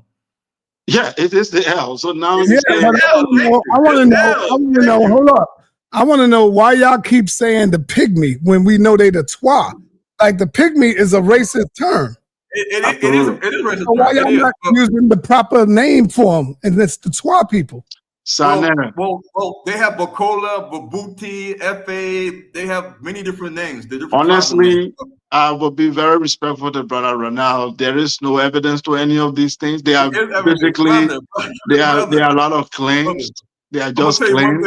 But I will book. I don't know what time you are free. I want to have a sit down with you after I finish your documentary. Listen. All you have to do is go to h2ntv.com. You have hours upon hours upon hours upon hours of lessons, archaeological proof, linguistic proof, genetic proof, craniometry proof, immunology proof, dermatology proof, anthropology proof. Everything is there. I'm very sure there isn't. Africans are even older than the Bible. You don't have to believe it all. It's there. Africans are older. Africans are older than the Bible and the authors of the Bible. I don't know if you even know that. Brother, I've dealt with people just like you, whether from Nigeria, from Kenya, Gambia, Senegal, and I destroyed every last one of them. But what did you destroy? The conversation I just had with you here, you messed up nothing. Listen, at the end of the day, you don't have evidence to disprove that we are not the Israelites. We are not Israelites, 100%. I have more evidence to prove we are the Israelites than you do. No, we are not. We are not Israelites. Yes, we are the Israelites. Yeah, no. I will show you. I will show you a period where the proto-Israel people were coming into Egypt hold on. Okay, what did you say? I got the evidence. The Kemetic civilization predate anything that happened in that Israel area. And the people who came out of that region, we know how they look like. The Egyptian painted them. Okay. We know the language they spoke. African languages are not Semitic language. The Bantu languages are not Hebrew language. Hebrew is a Semitic language. We are not related. So you will have to give me a scholarly paper that shows any Bantu language that is a Semitic language like Hebrew. I can do that. I can show you that in reality. Okay, mention one scholarly paper right now that everybody can hear. One. I'm not saying what you wrote, a scholarly paper. Listen. I could show you in the Kikongo language. Is a Semitic language? The Kikongo. Listen to me. Just listen. I could show you side by side a Hebrew lexicon and a Kikongo lexicon and show you that the words mean the same and they're spelled the same. No, is the Kikongo language Semitic? Listen to me. How do you explain if in the Kikongo lexicon, the word spelled and the meaning is exactly the same as in the Hebrew lexicon? How do you explain that? You are not answering my language. And you're not answering my question. Is it a Semitic language? You didn't ask my question. You didn't ask my question. If I could show you in the Kikongo, if I could show you Kikongo words in the Congo side by side with Hebrew words, the exact same spelling, the exact same meaning, how is that possible? The Hebrew lexicon, the Kikongo lexicon. Did the Jews come to the Congo and teach them Hebrew? You said, are you a linguist? Listen to me. Are you a linguist? People in the Congo speak the Kikongo language, do they not? Are you a linguist or no? The people in the Congo speak Kikongo. In the Congo, are you a linguist? Yes or no? If you are not a linguist, I'm asking you, can you show me a scholarly paper? I can study their language. Are you a linguist? So cool. I can ask a Congo speaker, how do you say this in your language? No, that's pseudo scholarship. What does it mean? Then I can go to the Hebrew lexicon and say it's exactly the same. This is what the European did. They come to the people, they don't understand their language, and they pick words. If you are not a linguist, I'm asking for a scholarly paper of a scholar who says there is a cognate that the Kikongo language is the same as the Hebrew language, or they are from the same family. I need that one scholarly paper, just one. Brother, I could give it to you. My email is HebrewsToNegroes@yahoo.com. Send me your WhatsApp. I'll send it to you. Now, he promised me, listen, y'all, he's going to give me a scholarly paper from a linguist. Listen. sa.neter, listen to this. Listen to this. People today in the Congo speak the Kikongo language. All I got to do is say, how do you say this in your language? How do you spell it? What does it mean? I take a list of 50 words and then go to the Hebrew lexicon and say, this is exactly the same. The spelling is the same. The meaning is the same. Here's the Hebrew Strong's number. Here's the number of the Hebrew Strong's letter. And how in the world can it be the exact same thing, the exact same meaning, spelled basically 100% the same if these are non-Semitic figures? All right. Seiko. I'll talk to you. You're not accepting reality. He's not accepting reality. All right. We got the Queen, Nepal Sadar in the building. Nepal, what's up? Nepal? Oh, hi. No, I just had one piece to you, sa.neter. Peace, Ron.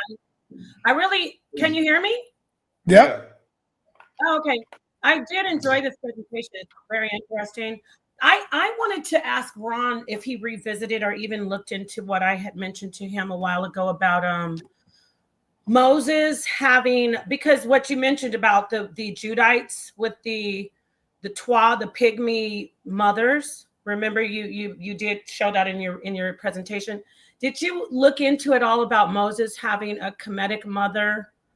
And I brought this up to you a while ago. Have you looked at that at all again? And elite, but Israelite father.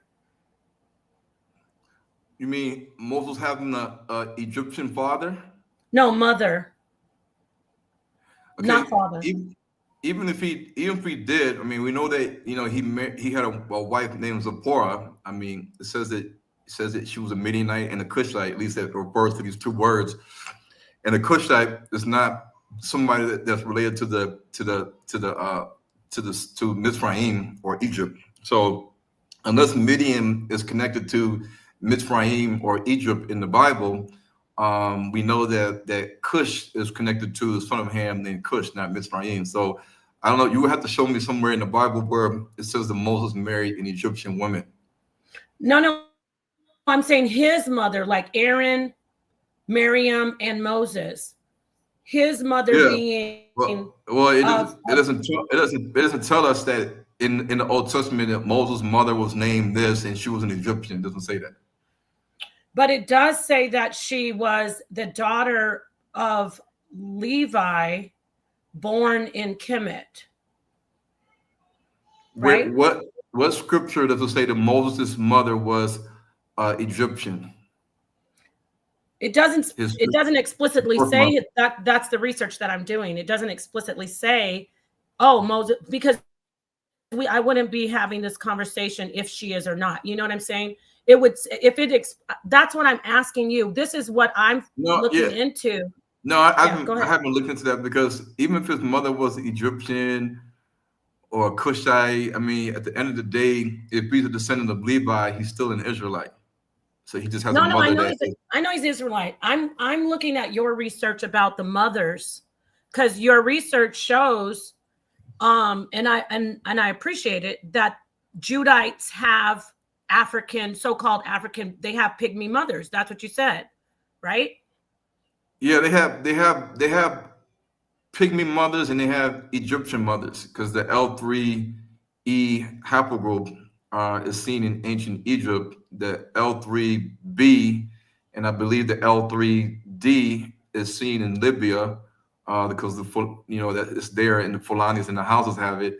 And then the L3F is seen in Sudan with the Cushites. But for the most part, there's certain maternal DNA haplogroups like L3 that are seen mostly in North Africa, like Libya and Egypt, and then also seen in East Africa and the Horn. And we know that in the Horn in East Africa, you have Kenya, you have Somalia, you have Ethiopia, and you do have some Egyptian influence there, because in the Amhara, Habesha languages, you'll find Shemitic words in their lexicon, as well as Egyptian words in the lexicon. So in the Somalian language, in the Habesha, Tigrayan, Amharic languages, Oromo, you will find Egyptian and Hebrew in their dialect. So it's not too far-fetched to believe and understand when we see L3 in East Africa, Somaliland, and then Egypt, Sudan, and Libya, that these Israelites were intermarrying with the daughters of Egypt, Cush, and Put. Hey, if y'all see I'm doing a show, please stop calling me. I got to pay attention. Please stop calling me, y'all. All right. Hey, Bakwash, you got to get out the dark. I need to see who you are. You done, Nepal? Well, yeah, I appreciate. So this research that you showed today, Ron, that's what I'm asking you more. I don't think you really looked into it, but I would really appreciate it if you could look into it a little bit more, because what you're telling me doesn't sound too far-fetched at all that he could possibly have had. I know the scriptures say a daughter of Levi, but what I'm looking at, Ron, I just want to say this to you, then I'll let you go. She was the daughter of Levi, but her mother was Kemetic. And you know how in the Kemetic culture, the mother's bloodline is traced down. It's not insignificant. Do you know what I'm saying? Right, so, I know. The Queen Mother, yeah. Yeah, so that's what I just am interested in. And so I would like to hear more about that part, definitely that part of your research with the African mothers, the mitochondrial DNA, mixed into obviously the Hebrew bloodline. So thank you. And that's it. That's all. Thank you, sa.neter. All right. Yo, Moses, where you at, man? Moses 777. Bakwash, you on the call, brother. You on the call. Hey, can you hear me? Yes, we can hear you, brother. Okay, sorry about that. I'm driving. I have to get some goodies. Yeah, I want to say shalom to everybody, and the water for having me on. And brother Ron, I like the way he handles himself. He handles himself pretty good, man. Can you hear me, brother? I deal with these guys all the time on TikTok and Clubhouse. Easy. Light work. But I got a question. Based on where you say Jerusalem is at, and I'm gathering you're saying it's in Africa. And if that's the case, how do you explain what we call historically as a diaspora when Jerusalem was compassed about with the Roman armies and Vespasian and Titus besieged Jerusalem? Then you have history from the Romans surrounding Israel and attacking them on the Sabbath because they knew they wouldn't fight back on the Sabbath. How do you explain that? Are you and the crucifixion? Are you saying all these things transpired in Africa? What I'm saying is this: we have to understand that you cannot carbon date rocks. You cannot carbon date limestone. Like somebody says, "Oh, I found this rock over here, and it looks like it has some ancient Hebrew writings on it." Well, you have to ask yourself, the person that says they found it here, did they really find it here, or are they saying they found it here? They moved it here. A lot of the biblical archaeological relics that we look to are not that big, and they are not. You just heard me say that. Paul, what's up? Yeah, they're not to the point where you cannot move them like you can obviously can't move the pyramids. But you know, a lot of times I like to say we have to focus on reality and genetics. Genetics and bones can be carbon dated. At least bones can be carbon dated. Genetics is tangible facts, and if we don't see evidence of certain children of Ham or the Israelites in the Levant for different time periods and eras, the Bronze Age, the Iron Age, the Copper Age, the pre-pottery Neolithic B and C, the Christian Age, then we have to ask the question: if our DNA is not there, and the Cushites' DNA is not there, the Egyptians' DNA is not there, the Canaanites' DNA is not there, then wait a minute, we weren't never there. If we were never there, we were the Israelites, then how could these things have taken place in this particular part of the world unless the Romans and the Greeks fabricated this other story and placed all the biblical landmarks and history and put it in this particular area of the world, and we are just believing it all the way until today. Now that we have the research and the genetics and linguistics and other things to prove that the skulls, the bones, everything that you guys want to say that connects modern day Israel to the Holy Land, or the land of Canaan, is all starting to crumble. And we're bringing out more evidence that connects the true Holy Land, or the land of Canaan, to sub-Saharan Africa. Now they can say, well, what about the Romans? What about the Greeks?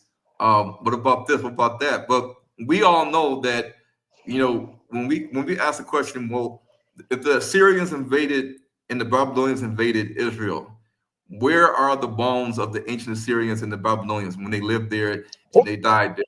And who are they today? And what DNA haplogroup is it?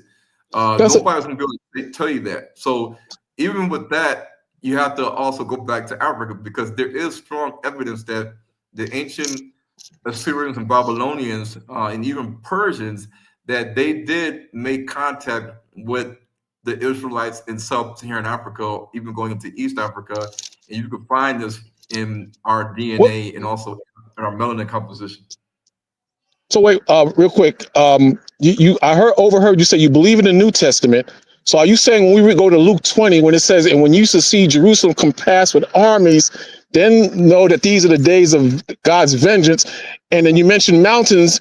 We were commanded to flee to the mountains when the Romans would invade and destroy Jerusalem. Then you have the story of Herod. Are you saying that Herod and the story of Herod is false? The story of Jesus prophesying the downfall of Jerusalem by the Romans is false and we're getting false history? Because that's in the New Testament. Are you saying that we are misunderstanding that, or that's a lie in the New Testament? What are you saying in terms of Luke, the 20th chapter, and the story of Herod, and the story of the Romans and the centurions, Peter cutting off the centurion's ear, and Jesus being arrested and being brought forth before Pontius Pilate? Are you saying that those stories happen in Africa, or are they just lies? Yeah, so here it is. I'm gonna read it. So it says in Luke 21:20, when you shall see Jerusalem compassed with armies, then know that the desolation thereof is nigh. When I look at that, I look at a timeline where with armies, not Israelites, come into the land of sub-Saharan Africa, and they compass the lands today known as Uganda, Congo, Kenya, Tanzania, Rwanda, Burundi, these areas. Then it says, then Christ says, then let them which are in Judea, or the land of the Israelites, or Judah, flee to the mountains. That's not too far-fetched, because there is evidence that when the Europeans came into Central Africa and East Africa, that many of the tribes that did not want to be captured or killed or subjugated by the Europeans, they fled to the mountains and the hills that were in Central Africa. They didn't just stand around waiting for the Europeans to just come and seize them, take them captive, or kill them. Okay, so it says, and let them which are in the midst of it depart out, and let not them that are in the countries enter therein. So it's telling you a time where you need to go into hiding if you don't want to be captured or killed because of these other outside invading armies. Then it says, verse 22, for these be the days of vengeance, that all things which are written may be fulfilled. The Bible already written in the Torah that there will come a time where the Israelites will be scattered to the four corners by way of ships. This was the transatlantic slave trade, colonization of Africa. Then it says in verse 23, but woe unto them that are with child, and to them that give suck in those days. So in those days, a lot of pregnant women, Africans, they weren't passed off because, oh, if you're pregnant, we're not going to do anything. No, a lot of times pregnant women were taken and their babies taken into the slave trades or killed or captured by the Europeans. So it tells you of a time where these other nations, they don't care if you're with child and you're breastfeeding. They're going to take the baby, they're going to take the woman, they're going to kill the baby, send the woman onto the slave ship into the Americas. Because it says here after that, for there shall be great distress in the land. What land? The land of sub-Saharan Africa, the true land of Canaan, and wrath upon this people. Who? The Israelites. Then it says in verse 24, and they, meaning who? The Israelites, shall fall by the edge of the sword, meaning the weapons that they had at the time, and they shall be led away captive into all nations. When the Europeans came, the Arabs came, they led the Israelites into the eastern direction and the western direction. And Jerusalem shall be trodden down of the Gentiles. Now, the word trodden down and downtrodden means to harshly oppress a people. It doesn't mean that the Europeans are going to come in and kick out all the Israelites out the land, all the Africans out the land. If you look up the word downtrodden or trodden down, it means to harshly and viciously oppress another people with force. And this is exactly what the Europeans did and the Arabs did when they came into Africa with the transatlantic slave trade, the Arab slave trade, and colonization. Then it says, until the times of the Gentiles be fulfilled. We know that that time is coming to an end because when we look at the scriptures in the Ezekiel 38 prophecy, it says that the last battle on earth is the battle of Armageddon. And who are these nations that are coming against the Israelites in their land? It's the descendants of Magog, Meshach, Tubal, Togarmah, Gomer.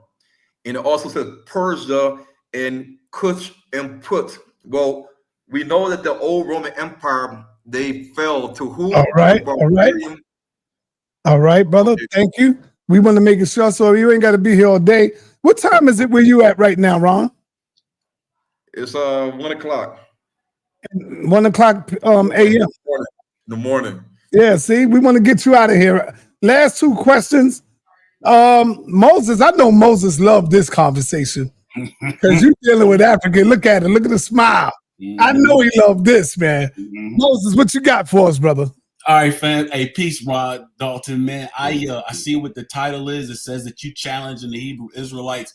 And shout out to sa.neter. I appreciate you letting me on, man. I appreciate this channel because Africa, I know there's family in Africa watching these conversations and they need to watch these conversations. But brother Ron, you challenging the Hebrew Israelites. It says that you're on the same path as me, but then when I hear you talk, you still sound like a Hebrew Israelite. So the question I have is, what is your mission and purpose? Why did you make Hebrews to Negroes? To show us who we are, not the byword Negro or Black or African American, to show that we are the descendants of the Hebrews or the Israelites. I mean, you don't have to say Hebrew Israelite, you can just say Israelite. And to show us that once we connect to who we are, we have to understand where our true homeland is. Hey, hold on for 1 minute. Dr. Daniel LaRoche, I need an appointment, brother. Please, can you call me tomorrow and make an appointment for me? I need an appointment. I got to come see you. Please, sir. Thank you.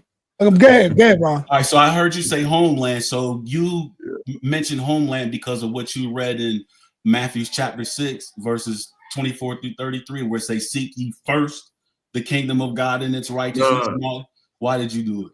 No, because the land of Canaan is our homeland. The Bible states that a remnant will return back to our homeland. And you look at the dry bones prophecy, the 12 tribes of Israel will unite, come together, no more being disunited, dry bones and without hope and cut off from each other. We're going to come back together, unify in our land, and utilize that land to survive, because it says that in the last days, we're going to eat off the land. We're going to be full and lie down, animals and mankind. And that this promise that the Israelites are going to have in the land of Canaan towards the end is going to be the very same thing that the other nations, Gomer, Magog, Meshach, Tubal, Togarmah, and Persia, Cush, and Put, are going to seek to prey upon and to take, and to also prey upon the people that are living in this land. But the Bible tells us in Ezekiel 38 that we have to be on guard and prepare and be a people that's on guard against these nations. But we have to realize that. But hold, I'm sorry. I don't mean to break it, because I know King Jay got a question too, and I'm trying to make mine quick. So why is that story to you only about Israelites? Why is that story to you when you talk about Armageddon and everything? Why is that story not about the entire continent of Africa and all the citizens in Africa? Because the continent has been getting raped. The people's minds, the African people's minds, have been colonized. A lot of them are still dealing with colonization. So why is it Hebrew Israelites? Why are you only putting it on that and not seeing it as— bring it out, Moses, bring it out, Moses. I mean, the story, why is the story not about the African diaspora coming together into that land and taking their rightful place back? It is. As leaders of this planet. No, it is. It is. That's what I advocate for the African diaspora to come back to Africa. I'm in Africa right now, and I'm constantly telling people in the diaspora, Hebrew Israelites and Black people that are Christians or atheists, that they need to return back to the motherland, return back to the land of our ancestors, because this was the prophecies that the Bible speaks of, and only we can fulfill the prophecies if we are the Israelites. We know the birds, the animals, the other nations can't fulfill the prophecies because they're not the Israelites. We have to fulfill the prophecies, and that means that we collectively, as the African diaspora and continental Africans, have to come back together. We some ones that are Israelites and are aware that they are the Israelites. It doesn't say that all Africa is going to unite. It doesn't say that we're going to unite with the white Arabs in North Africa and the Somalians and other ethnic groups. It says that the Israelites are going to come back together as the two tribes becoming one. 2 sticks is one. This is obviously not. Okay, so real quick. Okay, bro. Okay, real quick. Sorry about that. I'm sorry to cut your wisdom. Okay, so when you say Israelites, when I study the dictionary, the Hebrew dictionary that James Strong's put together, it says the word Israel means he shall rule as God, right? And when you look at the territory where Canaan is located, you would understand why a matriarchy would write something like that, where he shall rule as God, because Canaan, Africa, is surrounded by water. The only way you can get into that holy land is through Canaan, That's the only access you would have to Africa. So that word Israel, meaning that he shall rule as God, is to me saying that we're going to put our sons in charge in this particular territory so that they can hold the border, so that these strangers, you know, your ancient East Indians, your ancient Asians, your ancient Europeans, so that they just can't just be coming up in Africa willy-nilly. You know, that was a border that the African sons was holding as a stronghold to keep the foreigners out. So that's what Israel. I'm with James Strong on that. I believe that that's what Israel is. Same thing with the word Hebrew. The word Hebrew, when I read the definition, it says land opposite of the Jordan. Well, obviously Africa, that whole African territory. All right, brother. Let's ask the question, brother. So, so that's the question. So I don't understand. Your understanding of Hebrew Israelite is different from mine, but at the same time, we do agree that we are not supposed to be strangers in foreign land, that we are supposed to have our own land. So, all right, thank you. I'll end with that. All right, thank you, Moses. All right, Ron, before I go to the last question here, I want to say, Brother Ron, I think you are failing in not trying to wake these so-called Israelites up here in the wilderness of North America. Brothers like Apostle, brothers like Black Sage, Yara, all of these Hebrews, Daniel Allah, these Hebrews that's running wild, why you're not correcting them and teaching these crazy wild people that Africans are Israelites as well. And Israelites will not be the only ones having salvation, because these brothers like Apostle is the main one that says salvation is only for the Israelites. Why are you not trying to correct these brothers and teach these brothers? Because he's coming in the name of Israel, so it falls back to you, brother. When people hear Israelites, they're going to say, oh, these crazy ass Israelites, because they're going to think are the same. So why you not correcting these brothers, man? They don't want to listen. I'm only one voice. I'm not a camp. I'm not an assembly or organization. And Daniel Allah and Zaab and the other guys, they know they're all right, man. I don't want to hear it. All right, I'm all right. Yeah. They hear me talk. They know what I say. They see the posts on Instagram, TikTok, Twitter. They see my movies that they watching, and they understand. And I tell them, listen, if you don't agree with me, go to h2ntv.com, and if you think you can debunk me, then debate me. And that's it. Simple as that. And they can. Not with the presentation you put down today. They don't do it. I don't care. I don't care what is. Listen, even the brother Mandinka, the Mandinka guys, the Siku, he does not want to have a debate because he will run out of information, and I will keep going on and on and on and on and on, and he's gonna be sitting there just shaking his head, smiling when he knows that he has no comeback. He's not dealing with reality. If I tell you that I can study the words of a person in the Congo, what they speak, I don't have to be a linguistic expert. I'm just right. It's the same way I asked the Indian guy. I gave him a list of words, and I said, write down how do you spell it and what it means in your language, and he did it. I took those words and looked at the ancient Babylonian, Assyrian meaning of the words and the spelling, and I said, this is exactly the same. I said, how is it that you guys in South India, your language is basically identical to the language of the ancient Babylonians and Assyrians? And I showed it to him. He said it is the same, huh? And that's what the lady MIA, the rapper, said on the Candace Owens show. The Candace Owens show, she interviewed that South Indian rapper named MIA, and she told Candace Owens, like, I watched the documentary and saw the words in Tamil, and she says, that's right. She said it's actually right what he showed. So, you know, you don't have to be a linguistic expert, but you can study other linguistic experts on their analysis of different languages, including the Kikongo language in its relationship to modern Hebrew. And that's what the brother Sekou didn't understand. He kept laughing and giggling when I'm giving him reality. Can I go, sir?